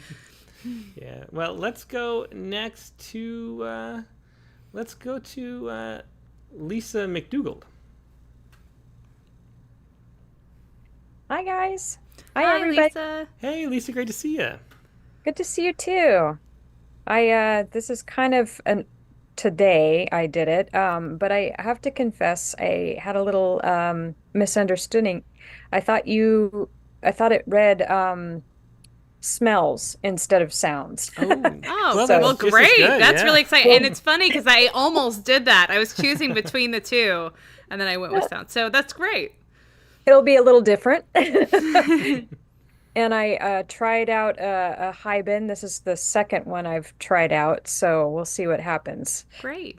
Yeah. And I emailed it. I don't know if you. Yep, I got it right Okay. here. Awesome. Okay. Infectious. Nose itches, can't breathe. This silly thing clings to my face like a barnacle. It smells like coffee and close breathing. Pungent sweat of my face, whiff of vanilla, bread-soaked Italian dressing and pepperoncini. Thinking about it makes my mouth water. I swallow and gaze around the room. I walk past a table of flat champagne and hardened deviled eggs. I hold back a sneeze in my mask. I want to take it off so bad, but I must keep it on. Besides, I like to hide inside my ninja muzzle, breathing in loud, hollow sounds like a diver burbling bubbles. The best part is I don't have to smile. I can stick out my tongue, or smirk, mimic, or mime. Nothing smells good inside a mask but a mint. That's great. That was really fun. Yeah, really fun. Yeah, love the journey. Again, you had great details in these poems. It Yeah. just transport us there. Yeah, thanks so much for sharing that, I'm Lisa. very glad that you misinterpreted the prompt because we wound up correct in We the did, end. yeah, So good job, Lisa. definitely. I was like, don't know if it makes people hungry or not so much. Yeah, well, thanks Thank so you, much for guys. sharing that. Yeah, Thank you. Yeah, yeah, that was Lisa McDougald with Infectious. And next, let's go to Laura Berg. Hi. Oh, it's Hi, just Laura. Hey, Laura. interesting to choose the COVID mask as the costume. Yeah, that definitely is. Mhm. Yeah, but it was actually this was a tricky prompt, but I settled on Halloween. Mhm. So here we go. Dr. George Berg and the Tesla coil. Swathed in lab coat and green-clawed fake fur gloves, as the doorbell moaned, woo, father would manifest. Before a mini rainbow of superheroes, welcome he'd intone, then aim his Tesla coil toward a well-placed chisel, creating an arc of electrical sparks that shuddered ting across the late night of October, eliciting so much static his hair stood on end. Such was his show of electrical power that we, his offspring, could have believed he was the one making maple leaves tumble if we hadn't been taught to laugh at our own professor. But those at the door, a few in tears and others shrieking agog, would point and scatter down the brick path, run, though not before scooping up Milky Ways in tender hands. Oh, yeah, that's a sweet poem. I love that Yeah. ending. Mhm. Yeah, thanks for sharing that, Laura. Thank you. Excited to hear the others. Yeah, me too. Yeah. That was Laura Berg with Dr. George Berg and the Tesla coil. I love the title, too, leading into that. Yeah. And I really like this prompt, by the way, because we've had, as we should mention, we've had the spooky open lines in the past. And we've had like the prompt be writing Halloween poems, but we've done that a bunch, and it's hard to find poets as guests that like fit for Halloween. There just isn't enough like horror poetry or ghost poetry to work. Yeah. And then two, like it's a little farther from Halloween. It's been like the day before Halloween a lot and stuff like that. And so although considering we were in Halloween costumes we earlier were today, I did not anticipate that, but our Halloween costumes were were Winnie the Pooh characters. So yeah. not quite the creepy ghouls or anything. No. Of Different my vibe. dreams, Yeah. So anyway, let's go next to Zachary Honeycutt. Speaking of creepy, Creepy is- vibe poets. We should say we're not calling you personally creepy, Zach. Zachary, yeah, I should put it. Zachary loves the creepy stuff. Yeah. So hi, Zach. Hi guys, how you doing? Hi. Yeah, look we're like great. Yeah, You yeah, look like you're doing better, Tim. I was worried about you, man. Oh, thanks. Yeah, yeah, it's all right. I did have a hit on the old head. I think really what happened is I fell asleep. Like I was so tired that I just fell asleep standing up. Yeah. And then, Yeah. and so don't sleep. We're gonna get more sleep. Well, yeah, we're gonna forbid the all-nighters. Yeah, in the those are household gone from now on. Yeah, But anyway. those are really Halloweenish. Too much. Yeah, but Yeah. they are. But you love the Halloween type poems. A lot of Edgar Allan Poe in your Yes. background, and so I always look forward to your poems on Halloween. Yeah. In particular, what do you got for us this time? All right, well, this one, I think this one's not as scary as The Locker was last year. That was probably the creepiest thing I read on the that's show. kinda good. Yeah. Yeah, I do want to. That was speaking good. of I which, remember yeah. that. Yeah. It's in between. It's different. It's different. Not that I've never done anything like that before, but yeah. So this is based on, has anybody ever heard of the legend Indrid Cold and the Mothman and all that stuff? Oh, the Mothman, I Mothman. know. Yeah. Yeah. Okay, well, the setting is kind of about that. It's going to be a two-parter tonight, so I'm going to do part one, which leads up to part two, and it's a little bit over a page, so if you want me to, I'll stop at the bottom of the page. Well, too. but it's like 1.5 spaced, Okay. Okay. and it is Okay. Halloween. Okay, awesome. It's my night. All right. The man called Cold. 6 p.m. The troop of boys all smiled and laughed, and sped swiftly, yet less as silent as an unknown craft. I watched them and prepared to descend near the werewolf and Mr. Spock. No one wears a Spider-Man costume on my block. Thud. I'm Batman, said I with a gleam. I landed on my feet within my mind's theater. Then the E.T. jumped up and the werewolf screamed, higher than a frightened post-pubescent cheerleader. No one wears a Spider-Man costume on my block. Thud. Ow, my ankle. A cry of pain. Then the sound of silent eyebrows raised under masks with disdain. Dude, we could see you on top of the roof. Why'd you come as Spider-Man? Batman sounded. Can't you see I'm DC? Contempt echoed under the mask while he whined at the sweaty lot. A battalion of soft footsteps passed, from skeletons and ghouls, both homemade and store-bought. The little general tugged his mask for cool air's kiss, then back it snapped. As the din of his large reprovals mixed with distant voices, soft and small, as vague as muffled scratches from deep within the insides of an old attic wall. 6:10 p.m. Knock, knock. The boys banged on the door, much less subtle than a vampire. Their domino raps hitting the wood, one after the other, like a ghostly but audible choir. The door creaked open, and someone thin but curvy crept out from within. An older girl with bleach blonde pigtails, dressed in tight, red and white, as Harley Quinn. Batman's eyes grew wide like a deer, like a rogue had stuck a bomb in the Batcave. And the explosion blew his brain to clammy bits that wouldn't be the same for years. The werewolf pulled off his mask for a better look. Spider-Man smiled and gave a wave. Mr. Spock was so in shock that he left them on their planet to readjust his Vulcan ears.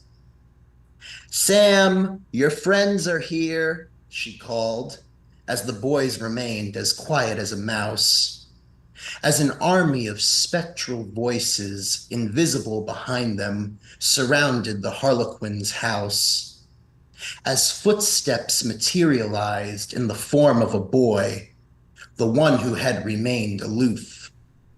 As Harley, hand to hip, looked at Batman and said, "Please stop jumping off our roof." All the boys, well, Batman still looked, turned their gaze to Stan, who stood in place. He wore a blue top coat, but the shirt was darker and shimmered like gold.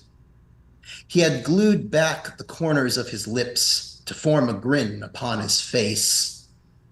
And when they asked him who he was, he replied, "The grinning man, Indrid Cold." Very cool, Zachary. You know, I always think about this when I'm, that comic books would be so much cooler if they were written in verse, you know? Yeah. And well, Zachary Honeycutt would be the man to do I it. know. So if I'll Marvel, tell you what. The owners or editors of Marvel Are or DC watching are right watching, now. I'm they sure probably they are. They're Yeah. probably. I mean, they hound us all the time. They definitely do. I say, nope, we can't. We No, can't it do can't comic be Marvel. books. Yeah. But anyway, I really think though that I've thought that since we did that comics collection, that the stairs appear in the hole outside of town, which I don't know if you've seen that. That's actually like a poem that was turned into a comic book that way. And I was thinking, like, just having poems in verse though for comic books would be really cool. But anyway. And maybe a way to introduce young boys to poetry, there'd be more poetry readers. Yeah. So I don't know. Anyway, thanks, Zach, for sharing that. Yeah, thank you guys. I hope you guys like that. It was a little different. Part 2 is going to be the actual Indrid Cold story. It's leading up to it. Well, It's going to sounds go good. back If it goes to that long, make it 3 parts, though. Okay? Maybe I will. Maybe. Maybe I will. Okay. That was like the absolute. All right. Well, thanks, Zach. Always a pleasure. Thank you. Fun night. See you guys next Yep, week. take care. Bye. Yeah, there was Zachary Honeycutt with The Man Called Cold. And let's go next to Nate Jacob. Hey guys, Hey, Nate. Yeah, great to see you. good to be seen. Good to see you guys. I thought about submitting this to your new challenge for the Halloween thing, but Yeah, we I should don't- say, too, that I decided. So, what happened with that, and we'll say it again at the end of the show, just in case, but I was really hoping to get a Halloween poem. Like, I had. For Poets Respond. For right? Poets Respond. Yeah, for mhm. Poets Respond, I should say. Thanks for Yeah, that. yeah. for Poets Respond, because, we had the Express Challenge coming up, and that was going to be, usually it's the last Thursday in the month, Right. but I was like, what if we get a good Halloween poem? So I moved it to Tuesday and left the Halloween poem open, and then we didn't really get any Halloween poems for Aw. Poets Respond. And so, I realized how much I wanted one. Aw. And so we decided to put out just a flash call for Halloween style poems, and we'll just pick the best one for Thursday. And so that's what Nate's referring to. well, here it is. Well, here it is. And this is the poem that we'll be sharing on It's Thursday. going to be awkward if it's in contention. Nobody else bother. I need this, okay? Okay. Kidding. It's titled "The Horror of It All." Oh, that's So- perfect for Thursday. Okay. right? I mean, it's prophecy now. All right. And in my just to let you know, the sounds I included, I tried to spell out the sound instead of naming the sound, and it's pretty ridiculous. So you'll see the first one is a dreamscape. I'm embarrassed about this all. I enjoyed the finger motions for We'll get it in the reading also, just so it's clear. Okay, good. Well, thanks for the All word. right. The horror of it all. In the aftermath of each incident were stories told by gnarled locals as though it had been centuries. What had always been dark, what air had always seemed impossibly thick for breath, what made innocence itself sweat, was at once relative pleasure in the shadow of that fiend. This is ridiculous, I know. You can laugh at it. I'm enjoying it. I do confess I had placed myself in danger's rumored path. I was given at times to seek it out, to prick the fear from life by calling to it, then sitting in its dimly lit den with heart afire and eyes strained against the mists and scalds of hell's fiercest emissions. Greek. That's a door. It entered. It entered as though it owned the place, and with it a shiver pooled at my feet, cold and climbing up my calves until I pulled my legs to my chest in fetal instinct. His cauldron eyes met mine, his hands both at his hairy and heaving belly, clutching his mockingly white loincloth until half a moment before he uttered thud. I pray you'll not mind if we dispense with such silly formalities as these. And with that, he loosened his crony grip on the drooping top of that fraying cloth, stood naked before me in darkest pride, and cackled near as loud as I gasped.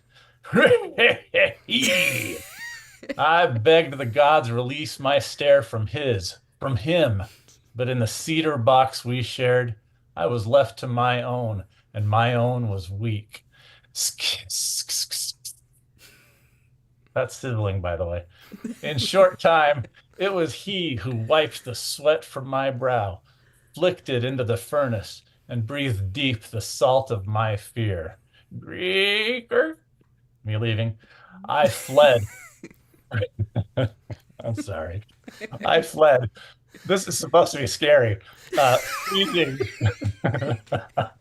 I fled, freezing in the realization that I'd had my worse than death run-in with Jerry from Florida, the awful legend, the monster with no sense of boundaries, who terrorizes the retired citizenry of the Shady Estate's private sauna. I'll visit Grandma as often as ever, but I'll only visit the sauna in my nightmares. I'm sorry. Terrifying, am I right? I love all the sounds. I wish we had like a board with like ridiculous items on it, and you had to like use each weird sound. Well, I think that's we're gonna hire Nate. Yeah. We'll just have him be the soundboard with a microphone over there. Sound effects. That's all you need. I wonder too now if every time you walk into a door, the sound effect is stuck in your own head and you hear it. So, I'm going to vocalize every move I make from now on. Well, I think you definitely are going to win on number of sounds in the poem. It's going to be hard to beat, Nate. So good strategy on that too. It's terrifying. Let's be honest. Yeah, it is. Yeah. The reading at least. All right. Well, thanks so much, Nate. That was really fun. Nate. Happy Halloween. All right. Yeah, you same too. to you. Yeah, that was Nate Jacob with the horror of it all. Good title too. Let's go to Siobhan Brownlee next. For once, Siobhan is not the farthest east, as the main guest was farther than her. Hey, Siobhan, how you doing? Hello, hello. Hi. So I don't really live in a Halloween world here, so it's a different thing. There is a costume in it. So I decided to do a poem which involves a scientific theory, which is a theory of the block universe, and this is coming from Einstein, who famously said that time is an illusion because it's not fixed and the same for everyone, since time varies with speed and in space, so that if an object is traveling very fast, time will go slower, so that my now could be another observer's future. And that leads to the idea of the block universe with 3 dimensions of space and 1 dimension of time, where what we call the past still exists and what we call the future already exists. And my poem involves that idea about the future already existing. Well, that is like maybe the most concise and articulate that was really explanation impressive, of relativity yeah. I've ever heard. Yeah, that was great. We need to record that and play that for every child ever. Yeah, really. Yeah. Call all kids up. Yeah, Yeah, that was really impressive. Okay, so it's called Yellow Oilskin. Time is standing there dressed in a fisherman's yellow oilskin. But there are no seagulls skirling, no lapping of the swell, no diagonal roaring of wet gusts. For time is far away from Atlantic trawlers, standing tall on the tree-dappled town pavement, shades of slate-roofed dwellings and ding-dong of bells splitting the quiet Sunday morning lull. I said to myself when I was young that I would have 2 husbands, one of my youth and one of my old age and nothing in between. Was it a wish, a choice, a prediction? Time takes my hand in his leather glove and we walk towards the market. Why are you wearing an oilskin, I ask. It's a costume, a disguise, an illusion. You'll buy lettuce, spinach, carrots, parsley, and a mackerel at the market. How do you know what I'll buy, I ask? Because that already exists. But I can choose what I'll do. Your choice matches what already exists, he repeats in his deep tone. I sigh, I look up at him again, and I recognize my lover in his new yellow oilskin, bought to combat climate change raininess while riding his electric bike. I warm to the familiar furrows and light brown age spots on his forehead. We're parking our bikes in the garden shed. Chill wind whirs, scattering bits of amber autumn outside. There's an ancient carved table and an abandoned fridge. My feet tread the rough concrete floor of the shed. I've got something to ask you, he says. Yes? Pause, pause. I've never asked someone to marry me before. Aww, that is so sweet. What a surprise ending there. Yeah, so surprising. Wow. Yeah, that is really cool. Thanks for sharing that, Siobhan. Wow. Okay. Thank you, everybody. Yeah, thanks. Thanks. Have a good night. Bye-bye. That was Siobhan Brownlee with a yellow oilskin. Yeah, that was so cool. I love, poems that move. Yeah. All right. Aw. Let's go next to Brian O'Sullivan. Hello. Hey, Brian. Hey, glad to be here. This is a really fun night.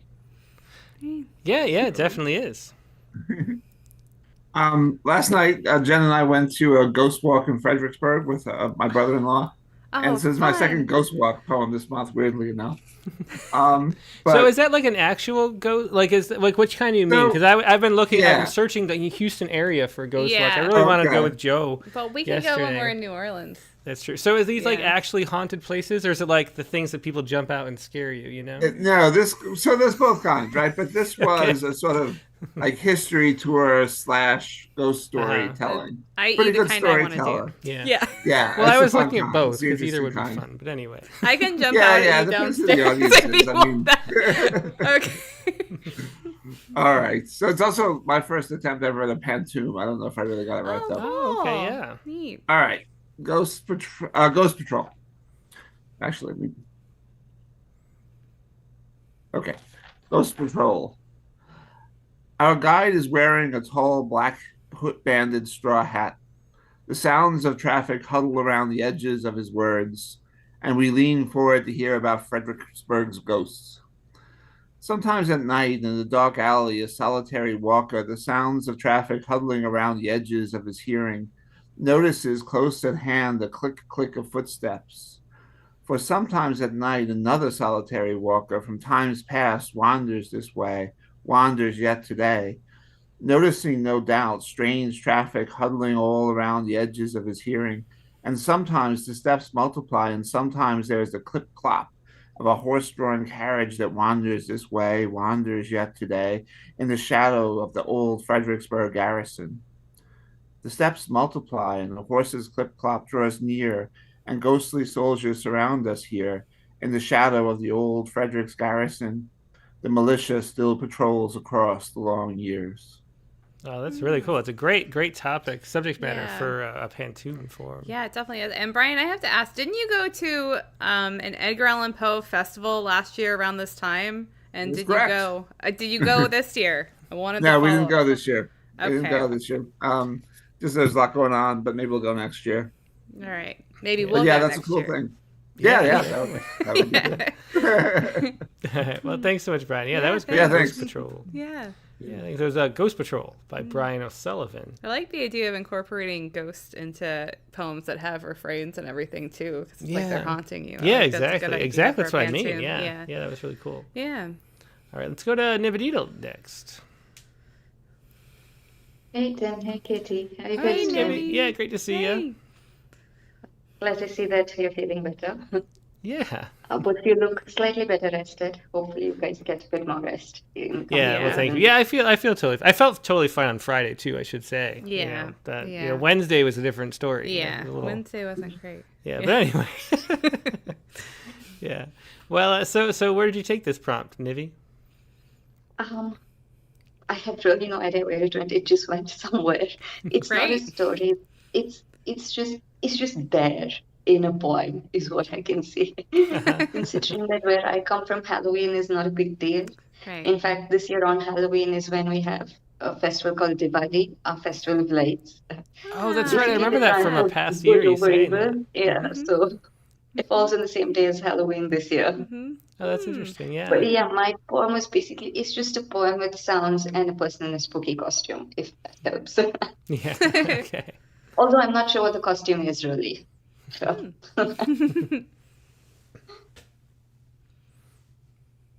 Costumed. Sequins catch the moon's glow. Click, clink, clink. She wraps herself in midnight. The rattle of her chains like ghostly laughter. A cascade of bones whispering secrets. Footsteps creep on the floor in swirls. A dance of rustling leaves and shadows. Fabric grazing her skin with a soft scrape. A chill, the familiar shiver of fear. Behind her mask, breath fogs in thin, cold puffs, condensed with every exhale. While violins wail in the corner, their sharp strings cutting air like icy fingers. The world round her shivers, swirling in echoes, fragments of sound, distant howls, faint bells, and quiet creeping steps. She's adrift in Halloween's chill song, her costume a living pulse, each moment sinking into the graveyard silence, a final flicker in a night full of shadows. Oh yeah, I love that ending. Yeah, that was really and cool. her Nivi. costume, a living pulse, is so like vivid too. Yeah. Mm-hmm. Yeah, very Like I cool. said, I don't know where I went with it. It's just a poem with a person in a costume and sounds, and I don't know what costume either. Well, that's really fun though, letting the Yeah. language pull you. Yeah, thanks for sharing that, Nivi. Thank you, Tim. Thank you, Kitty. Thanks. Have a good Bye. evening and happy Yeah. Halloween. Oh, thank you. Thanks, Yeah, have a great Nivi. day and Bye. and festival too. Yeah. Thank All you. right. Yeah. Bye-bye. That was Nivi Karthik with Costumed. And next, let's go to Hemant Malik. Hello. Hi. Hey, Hemant. Hey. I took the theme very loosely.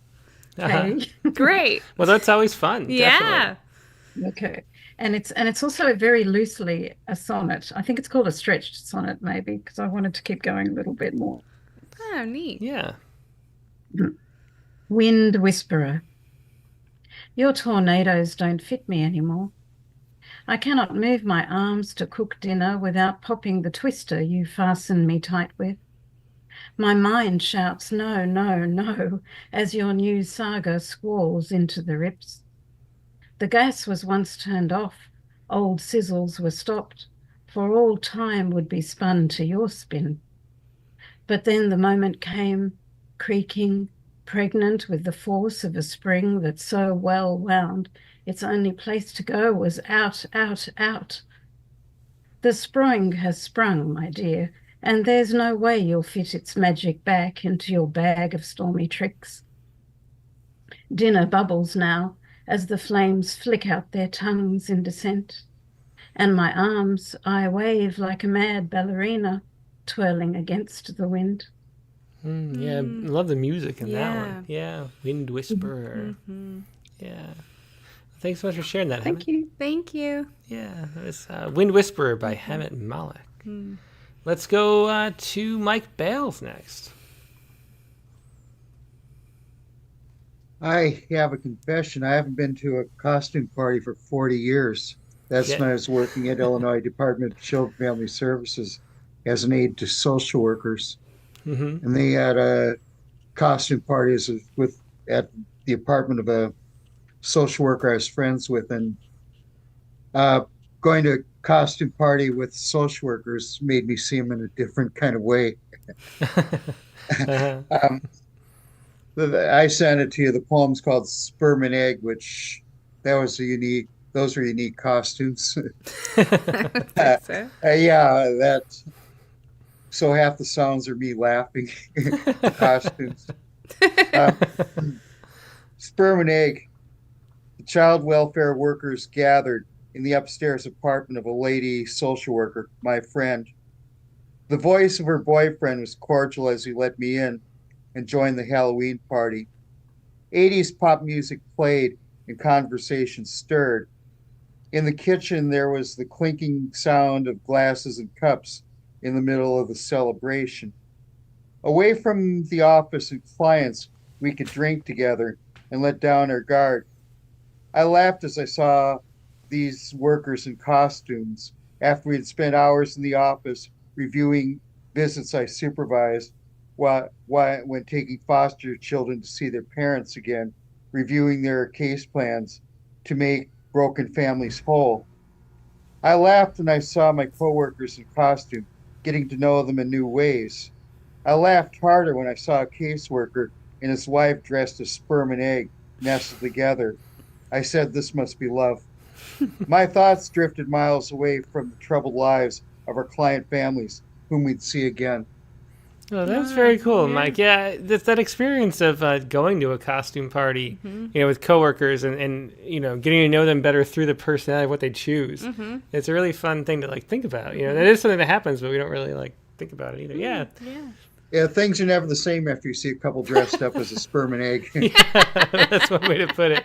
Yeah. Well, thanks so much for sharing that, Mike. Thanks. Okay, thanks. Yeah, that was Mike Bales with Sperm and Egg.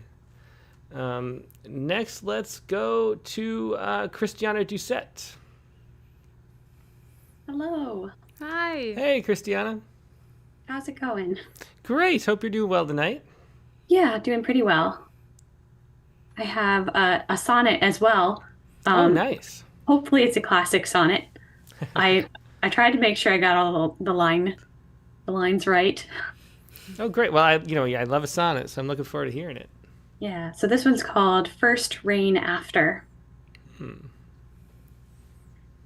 At dinner time, the rain began to fall. It drummed the deck and sang into the grass, its fingers light as if it knew the thrall it held on us who watched behind the glass. 3 children, costumed for a trick-or-treat, cast worried eyes from sky to clock to purse. One's face, the color of her ghostly gown, alarmed the storm might turn to something worse. No wind to rasp the trees or whip the wires, no thunderclaps to deafen waiting ears. No roaring river from the creek conspires to flood the yard again and realize fears. It's been 4 weeks since then. She haunts the air, for when we hear raindrops, Helene is there. Oh, yeah, very cool. You love the last couplet, and really nice sonnet. It sounded perfectly metrical to me.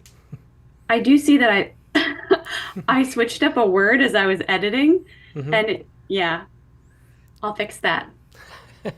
I'm not going to say which word it is. Okay. Trick or treat. All right.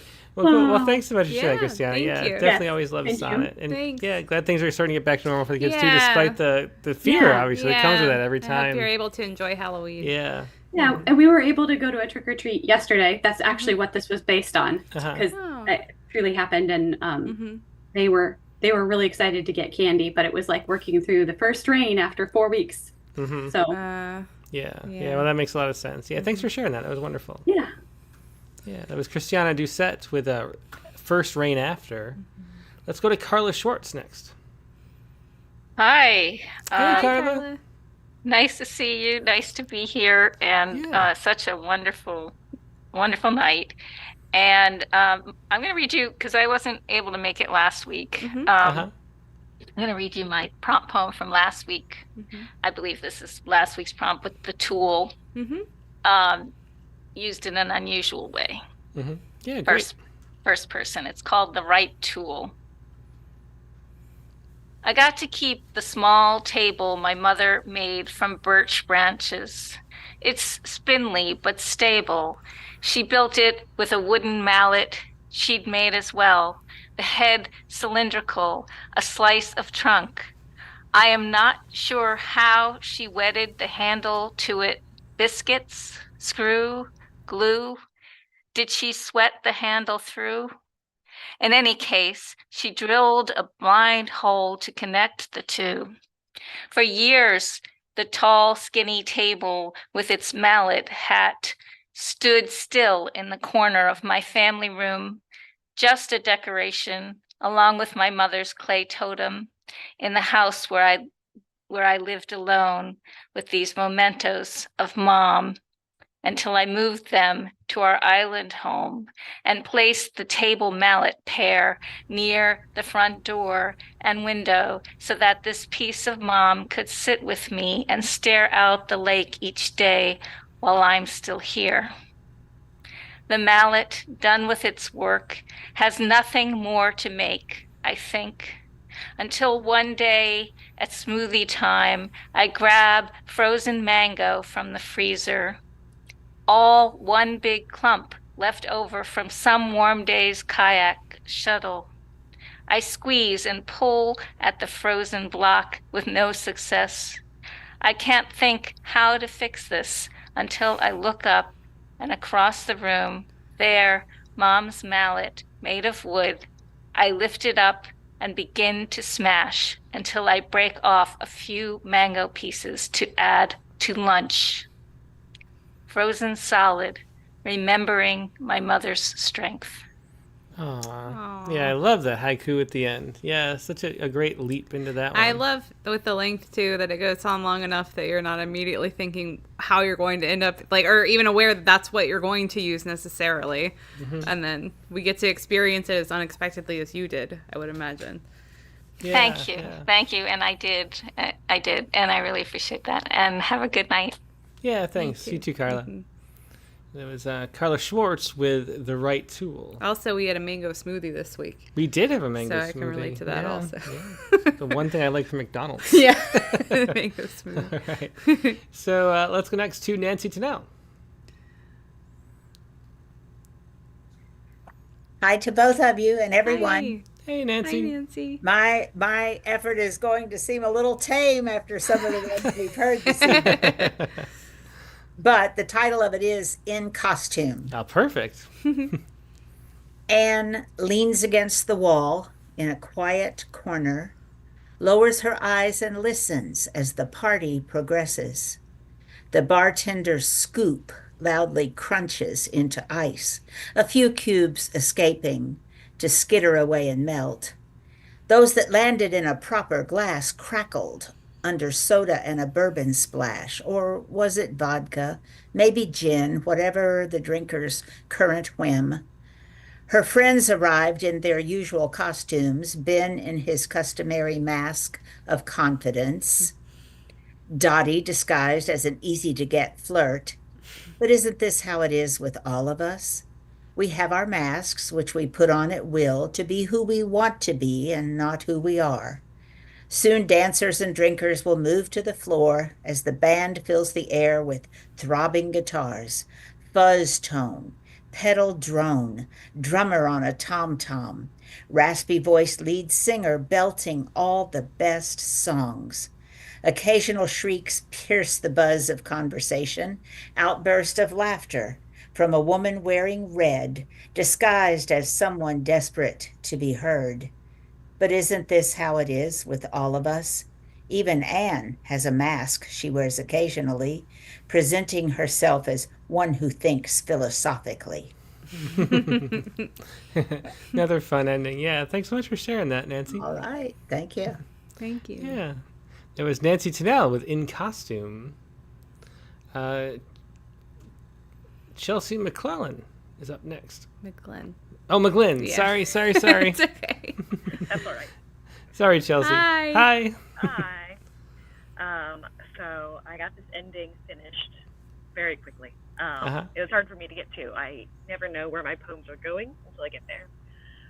But for this one, I could feel the emotional truth of the ending, but I couldn't come up with the words to say it. And it might still be a little too trite, but I do have an ending now. So. I love the way you just put that, by the way. The emotional feel of the ending, yeah. Yeah, you can feel it. Yeah, you can feel it coming. Yeah. And I do want to give a content warning for this poem because it's about when my little brother was attacked by a dog. He's fine now. All worked out well. Yeah. So, my poem.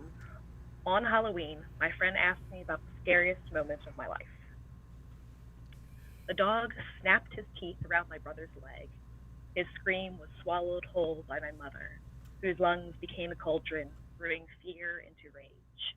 She fought the dog barefooted, kicking his bloody muzzle until he released my brother. I dragged him by the wrist through her door, not knowing where I could touch him without pain. I can't remember the sounds of sirens or moans, although both echoed against the walls, just my mother taking the Lord's name in vain. It's cliché to say I wear my motherhood like a costume, an itchy one that swishes with each step I take. But I gladly don my mother's clothes like a suit of armor, each and every time I need to be brave. Aww. Yeah, it's a really sweet poem and love the format too. Yeah. Yeah. Thanks for sharing that, Chelsea. Thank you. Yeah. Chelsea McGlynn with on Halloween, my friend asked me about the scariest moment of my life. I love that his lungs became a cauldron too. That's yeah. Really, yeah, that's really good. Wow. Let's go next to Rod Deasy. Hello, good evening. Hey, Rod. Hello, Tracy. Hi. I've gone in a completely different direction. I went to 3 meetings this week, and I was sort of affected by the fact that everybody was extremely worried about the election coming up. There's this underlying tension running through everything. So I kind of started from there. So I apologize. It's not happy and jolly, but there we go. Well, it's all right. We like all kinds of poems. Yeah, go ahead. It's called Pre-Election Jitters and Pierrot's Tears. It starts with the subdued fall, O bard, from those birds we haven't yet killed off. More starlings than larks. The crows say nothing. Next, the ritual emptying of the trash cans. Thudding, not clanging, plastic, not metal. Followed by the squeaking and the squeezing of the residue of our lives. Days we are done with. Used lovers tangled in tin cans, empty bottles and old takeouts. Then the day lurches forward.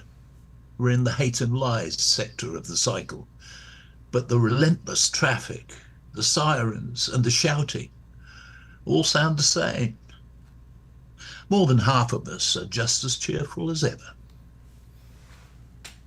Forgiveness is running at normal levels as the hours hiccup on. Reconciliations with estranged relatives are inexplicably spiking. But breakups show no sign of slowing. We keep on living in our separate worlds, and we have the podcast to prove it. So here's the empty afternoon. Down to the river. No sign of salvation. We rent a rowboat, but row nowhere, with distracted splashing. Ducks quack, asking for bread we forgot to bring. What shall we do with the still twitching remains of the day? Gym or bar? Exercise or drinking? Both helpfully prevent us from thinking about anything. As darkness engulfs us, I hear a white-faced clown, a Pierrot. Stifled sobs escape from him as he picks his way through the night's detritus.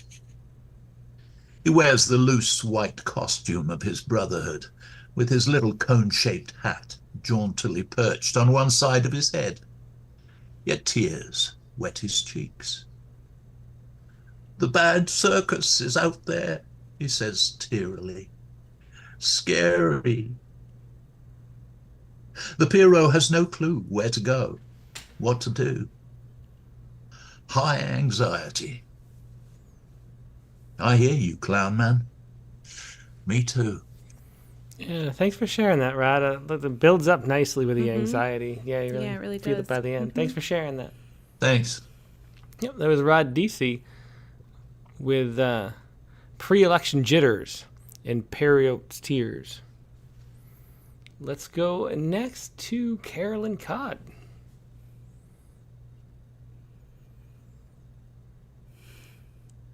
Hello. Hi. Hi, Carolyn. Hello. Great to see you. Yeah. Oh. Yeah, nice to see you. I think my poem will be a little relief from the anxiety. Oh, that 'Cause sounds it's good. We could all use it's that. about my sometimes. the most outstanding memory from my youth of Halloween. And it's Oh, a that's great, fun yeah. Halloween, not a scary Halloween. Oh, good. So I just called it Halloween. One Halloween, two not very popular girls, my best friend and me, decided to be a cow.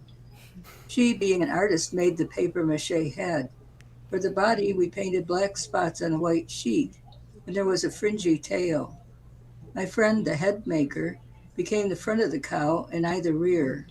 Making this was a lot of fun. We laughed and laughed. On the appointed day, my sister was the farmer guiding us around with a rope and a stick, at times a little too much guidance, slapping me sharply with the stick.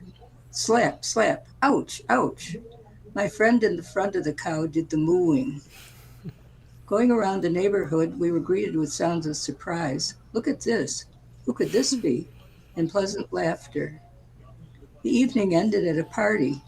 There we heard more sounds of surprise and even clapping. We heard there was a costume contest, and much to our surprise, we won first prize. Applause, applause, yay, yay. I still don't think they knew who we were, but we didn't care. We won the prize. Hurrah, hurrah.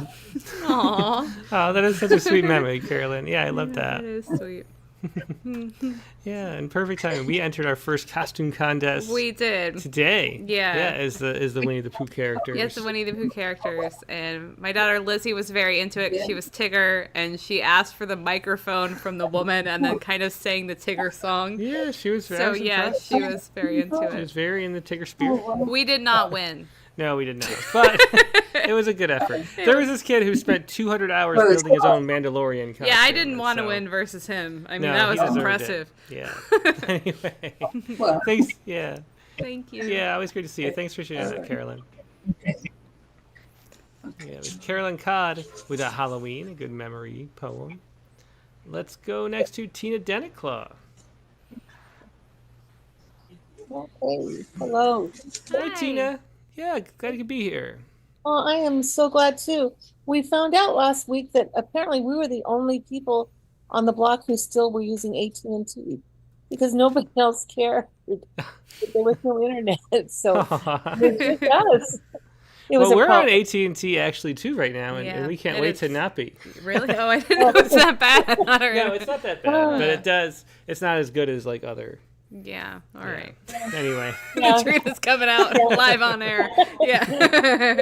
Okay, I think I'm going to stop naming names because we've had worse problems with other ones. So Yeah. Well, Verizon was so bad for me too. Yeah. But then, But anyway.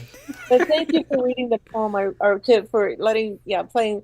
I really wanted to read it. So it's actually Kensington in California, just north of Berkeley. Okay. So not Maryland. No, I don't think I've ever been to Maryland. That's weird because it really matched the description too. that's For interesting. sure. I'm wondering- Kensington, Maryland. Rod Deasy's not far from there. Yeah. Yeah, it's like maybe there's sister cities. Oh yeah, that could be something like that. Since they sound so similar, but Kensington in California is basically one street, and it has a roundabout, but it follows the Hayward Fault. So even though there's some really neat houses up there, we were never thinking about. Yeah. Not a good idea. Yeah. Yeah. So I really like the prompt for this week, and I don't show the picture until the end. I was going to ask, actually. I had a sense that we might want to wait. Yeah. Okay. So the really good thing about this is that I knew right away what I wanted to do. and I got it done very quickly, and that gave me the rest of the week to do other things. Well, that's nice too. I don't know what that's like though. Yeah, I'm gonna have to get faster at writing poems because I work on them all week long. But yeah, afterwards I'll tell you a little bit, and then somebody else ended up with a lot more work. Okay, so let me pull it out. Okay. All right, and I think I've made it so I can see the whole thing. My kitty is making groaning sounds as she sleeps, so we might have some, audio for you. No problem. Okay. Yeah, just go ahead. All right. So before Pennywise hit the scene, one drip spreads to echoed ripples, muffled timbre calling back through cold and rusted cavern, partly filled with stinking mud, to ends unknown, but for answers told in whispers, wandering away. Razor shriek, too sharp to echo, then silence. Justin strikes again. He moves in stealth, padding barefoot, sneaking up on naive prey, and then, arms raised high, clawed fingers ready, teeth in menace, growling mouth open, breathing breath spit, crackling wet nose, mucus bubbles. Toddler in face paint and clown suit nose. He's the scariest monster in the crowd. Then we have a picture here too. It's just wonderful. Aww. Yeah, he's so cute. Yeah. And terrifying. Yeah. And terrifying. Yeah. And terrifying. So this one, he isn't. So okay, so this is from 25 years ago. This Aww. little guy. He wanted to be a monster. This is actually I had to steal off the internet. So the real Justin, he wanted to be a monster for Halloween. His mother had already sewn him a clown suit. He stuck with his original plan. So that book Where the Wild Things Are? Okay, so he went around doing those monster gestures and attack growling. And it was the scariest thing I ever saw. And it's like, Chucky, nobody in their right mind would let Chucky get close enough to them to kill them. But a toddler in a clown suit. That's true. What is that other movie? Oh, Pet Sematary is like that. 'Cause they have this like murderous little toddler. Yeah. Yeah, I haven't seen that. Yeah, so it's scary. And he was like Robin Williams. Oh, when he did a serial killer, he was terrifying. Oh yeah. Somehow that mixture of comedy and horror is really something. So at any rate, my poor friend, I had the picture in my mind because it wrote the poem for me. And she went through albums and albums. It took her all week. And she never could, she found pictures of him in his clown outfit, but not the one taken in daylight where he's going, ah. So we went with the internet. So, but yeah, so thank you. I was hoping to give Nate a run for his money, but I didn't make it as scary near the end as I should have. Well, thanks so much for sharing that, Tina. Thank you. You're welcome. Okay, it was Team Denetclaw, with Before Pennywise Hit the Scene. All right, and next let's go to Megan McDonald. Okay, so I missed last week because I went to the Dodge, but I discovered a new form, at least for me. So I also discovered, well, it's going to be my attempt at a duplex, but I also discovered by looking for the Halloween poem that I wanted to submit that I don't have a lot of sounds in my poems. I'm very visual. And I do other senses, so that's something I'm going to work on. But I sort of ran with the absence of sound. So that's a good idea too, on both fronts. Yeah. Yeah. In the absence of sound, I'm alone in a sea of sound. My words are disguised in a costume, a masquerade of color that echoes silently on the page. The echoes of colors evoke only a memory of spoken words. Spoken words sharp against the page fill the pages with my broken thoughts. Broken words shout my frustration out to separate the multi-hues of anger. Multi-hues of anger need a voice that yells in it yells in emptiness. In the emptiness of silence, I'm alone in sound. Oh, very cool. Yeah, the repetition works very well in that poem. Yeah. Interesting. Yeah, thanks so much, Megan. Thanks. Thank you. Yeah, it was Megan McDonald with In the Absence of Sound. And last on the Zoom, we have Biswajit Mishra, who really, I love the haiku you had today, Biz. Do you remember that one? Thank you for sharing, Tim. What's that, the one that was in modern haiku? Was it? I don't know. Yeah, and so Biz is in Frog Pond and modern haiku, if I'm not mistaken. He's really hitting. It definitely is.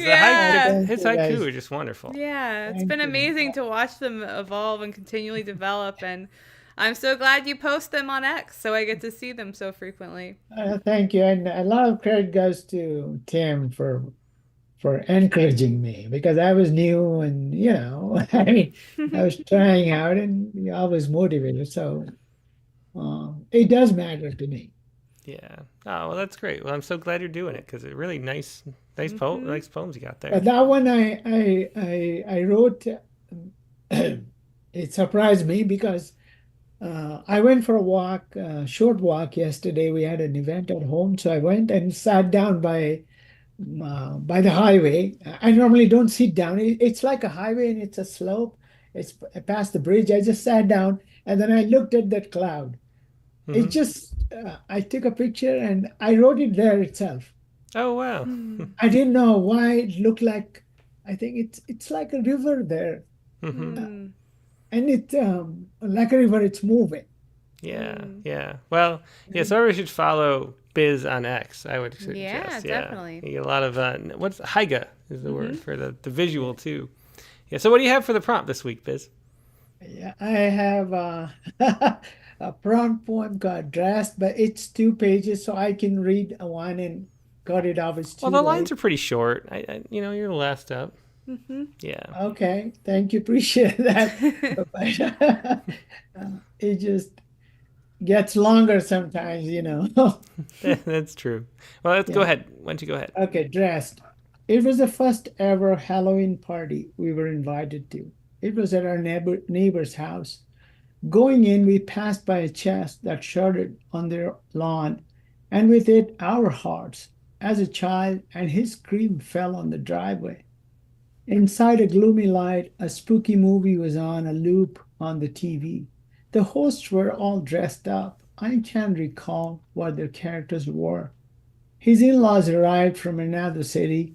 The father-in-law, and I recall, was Count Dracula. There were previous owners of our house too, in some costumes.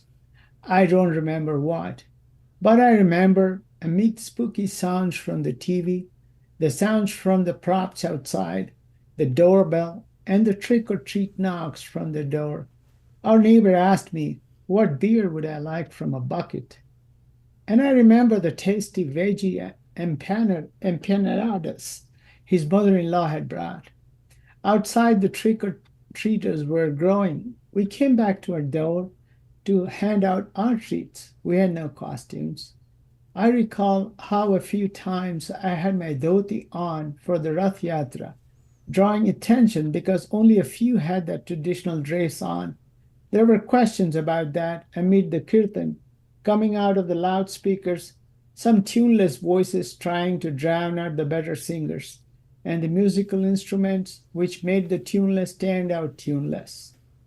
And then there was that office Christmas party where I was in a 3-piece suit, a bit overdressed, maybe, where all talk grew louder, the slur dipping deeper with the night.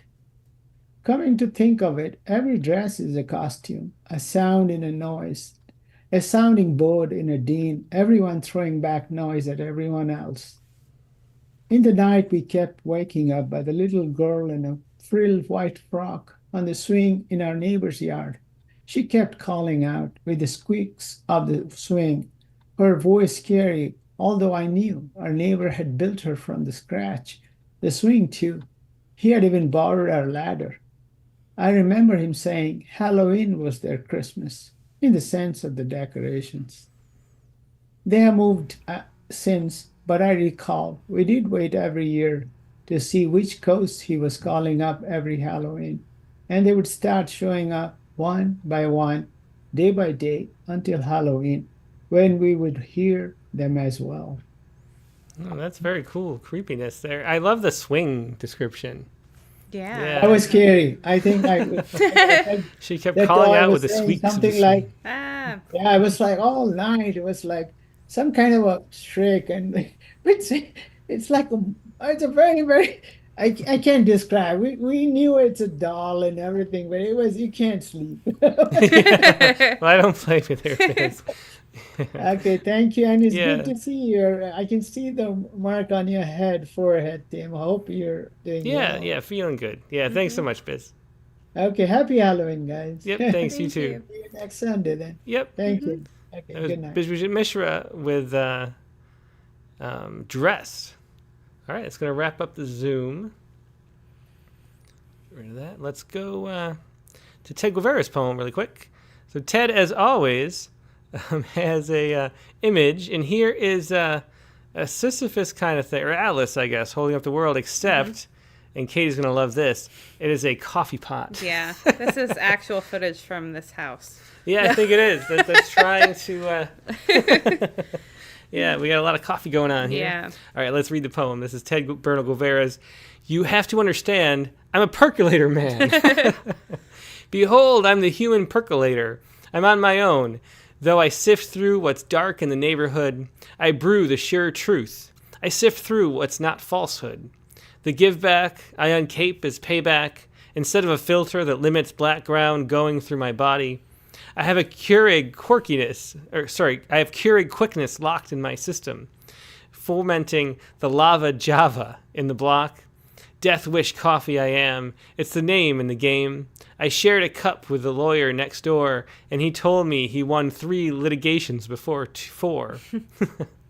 I shared one with his wife, sticking my belly button at her beautiful face, and amazingly, she said the node in her left breast disappeared over the crest of night. She gave me a peck on the neck the following morning. I did not fight. The newspaper boy, too, said he would take up my cup of joe. Percolator Man did not dissuade, because mocha isn't grass or gram. The young man went forth unafraid, thought of college, alas, even pined for Yale. Whoa, I sense in the pail. After just a sip, I started to feel invincible, like I was incredible. Crime watch I was for the intellect. Not bloodshot, but jittery, with a mystery. I shook, partook, but never mistook. My identity as just brain juice at hand, I received to give. I danced with perchance. Divisible in reward, lame at award. You have to understand, I'm Percolator Man. Alone, I'm often disowned. You have to understand, I'm Percolator Man. And there we go. So thanks for sharing that, Ted. Percolator Man, I'll think of that a bunch. Maybe a future Halloween costume. That would be fun. That could be espresso. Aww. Anyway, yeah, thanks so much for sharing. That was Ted Bernal Guevara. Thanks, Ted. And that's going to wrap up the show for this week. Let's go to the Sciku. And the Sciku was as follows. It was based on this research from Penn, the University of Pennsylvania. And it was interesting. Studying Wikipedia browsing habits to learn how people learn. And so it sort of watched and went through all this like big data, analyzing how people like actually browse on Wikipedia. And they did a study earlier where they had 2 types. There was somebody who was sort of like a hunter and like a scavenger, where just like the hunters were like seeking one thing and just going straight there and only focused on that. Then there were people that were just sort of going randomly, and there was like nothing to it. But they did a deeper study with actual machine learning, and they found a 3rd type, and this is the dancer. And there's sort of an odd, rhythm to their Wikipedia searches. And so that is basically what they did. They also looked at the way that inequalities in different countries and genders affected your search patterns, which was fascinating too. So just there's the old Wikipedia. So lots of analysis of this big Wikipedia data on how we browse through learning things. And something that's going to be kind of relevant soon, as I know, because everybody's in the ChatGPT, including Joe downstairs, who wanted it on her phone so she could learn a lot of interesting stuff. So that is the article for this week. And the Sciku that it inspired was this right here. Dancing Through Dictionary. Oops, that should be the dictionary. Through the dictionary. I'll edit it right there. Dancing Through the Dictionary, all of these words and more. That is the Sciku for this week. Dancing Through the Dictionary, all of these words and more. That is your Sciku for this week. That is the show for this week. Thanks, everybody, for watching. It was a real pleasure. Now, next week, Katie, you've got a prompt for us. What is your prompt? All right. So, first, I want to say everybody should get in their prompts this month before the end of the month. And, you know, there were fewer prompts this month, so if you'd like to prompt in particular, we have had fewer submissions than normal right now, probably owing to the fact that we have fewer prompts. So yeah, there's only 3 prompts. We skipped the episode, and then it's just a short month as well. It's a good month to really submit, because right now your odds are better than normal. Yeah, Katie loves playing the odds. I would be entering. Honestly, my plan would be to hit this in the PR prompt. Calculating your EV. Yeah, it's very high EV. Like, let's be honest, okay? These are the insider value. tips. Not everybody is a. Everybody is. Okay. Okay. So anyway. All right. So next week prompt, which is going to be the first in the next. So this isn't going to be due obviously in 4 days, but. Okay. Well, next week's prompt is, and I thought I pasted it in, but I did not. So hang on. Oh, really? I thought I just saw it. Yeah, that was last week's prompt. Oh, okay. So. Yeah, this is a little bit. So it was just entertain the crowd, Katie. Okay, can I juggle? I can pull out back here behind Tim this gold book you're seeing. That is my book of Edgar Allan Poe, this antique book that I started reading in like 4th grade and terrified me, that exact book. So I saw it over your shoulder and noticed it during Zachary Honeycutt's reading in particular. Oh, very good. Okay, so now we're ready. Okay, now we're ready. Now we're ready for the prompt, and I'll do it from your thing, but here we go. Okay. We are going to pick a photographic portrait featuring someone you don't know personally and write a short poem that explores their story. So I think this is going to be a really fun one. I love photography portraits in general, and I know that around a year ago we did one that was like from our family, but I want this to be like a fun time to explore photography. You know, if you haven't already, you know, from that great interview. Yeah. And I love too how you guys were talking about, you know, a photograph being a question, not an answer. And that's how I've always felt about photography, but never been able to, I guess, articulate it. So that was good. Yeah, that's really true. And in a way, like, you know, a poem should be a question, not an answer too. That's great. Exactly. Great point. So I'm looking forward to what everyone comes. And I noticed too, this is a little open ending because you could explore their actual story, or you could make one up. I think too. How dare you, people?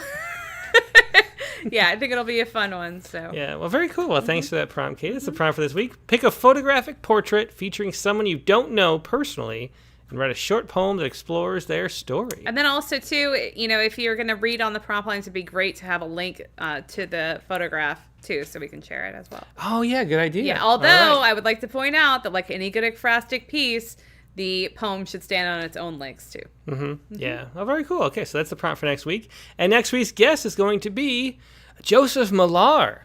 So Joseph's just another wonderful poet. He's actually the husband of Dorianne Lux, who was the guest a couple weeks ago. We mentioned in this podcast, I think. He's got a new book out, Shine. He's also a professor at Pacifica. And it's going to be University. Pacific University. Dang it. Because I do the radio show and it's Pacifica. But anyway. I know, but... Anyway, Joseph Millar is the guest. Rattlecast 268. He'd be wonderful with his new book, Shine. Your prompts based on portraits. It's going to be a really fun episode. That is Sunday, October... No, it's not. Dang it. I got a bunch of things messed up. That is going to be November. I got to fix that slide. November 3rd. Will be the date, the regular time, 8 p.m. Eastern, 5 p.m. Pacific. Hope to see you there. Hope you have a great week in the meantime, and we'll talk to you later. Good night. Goodbye.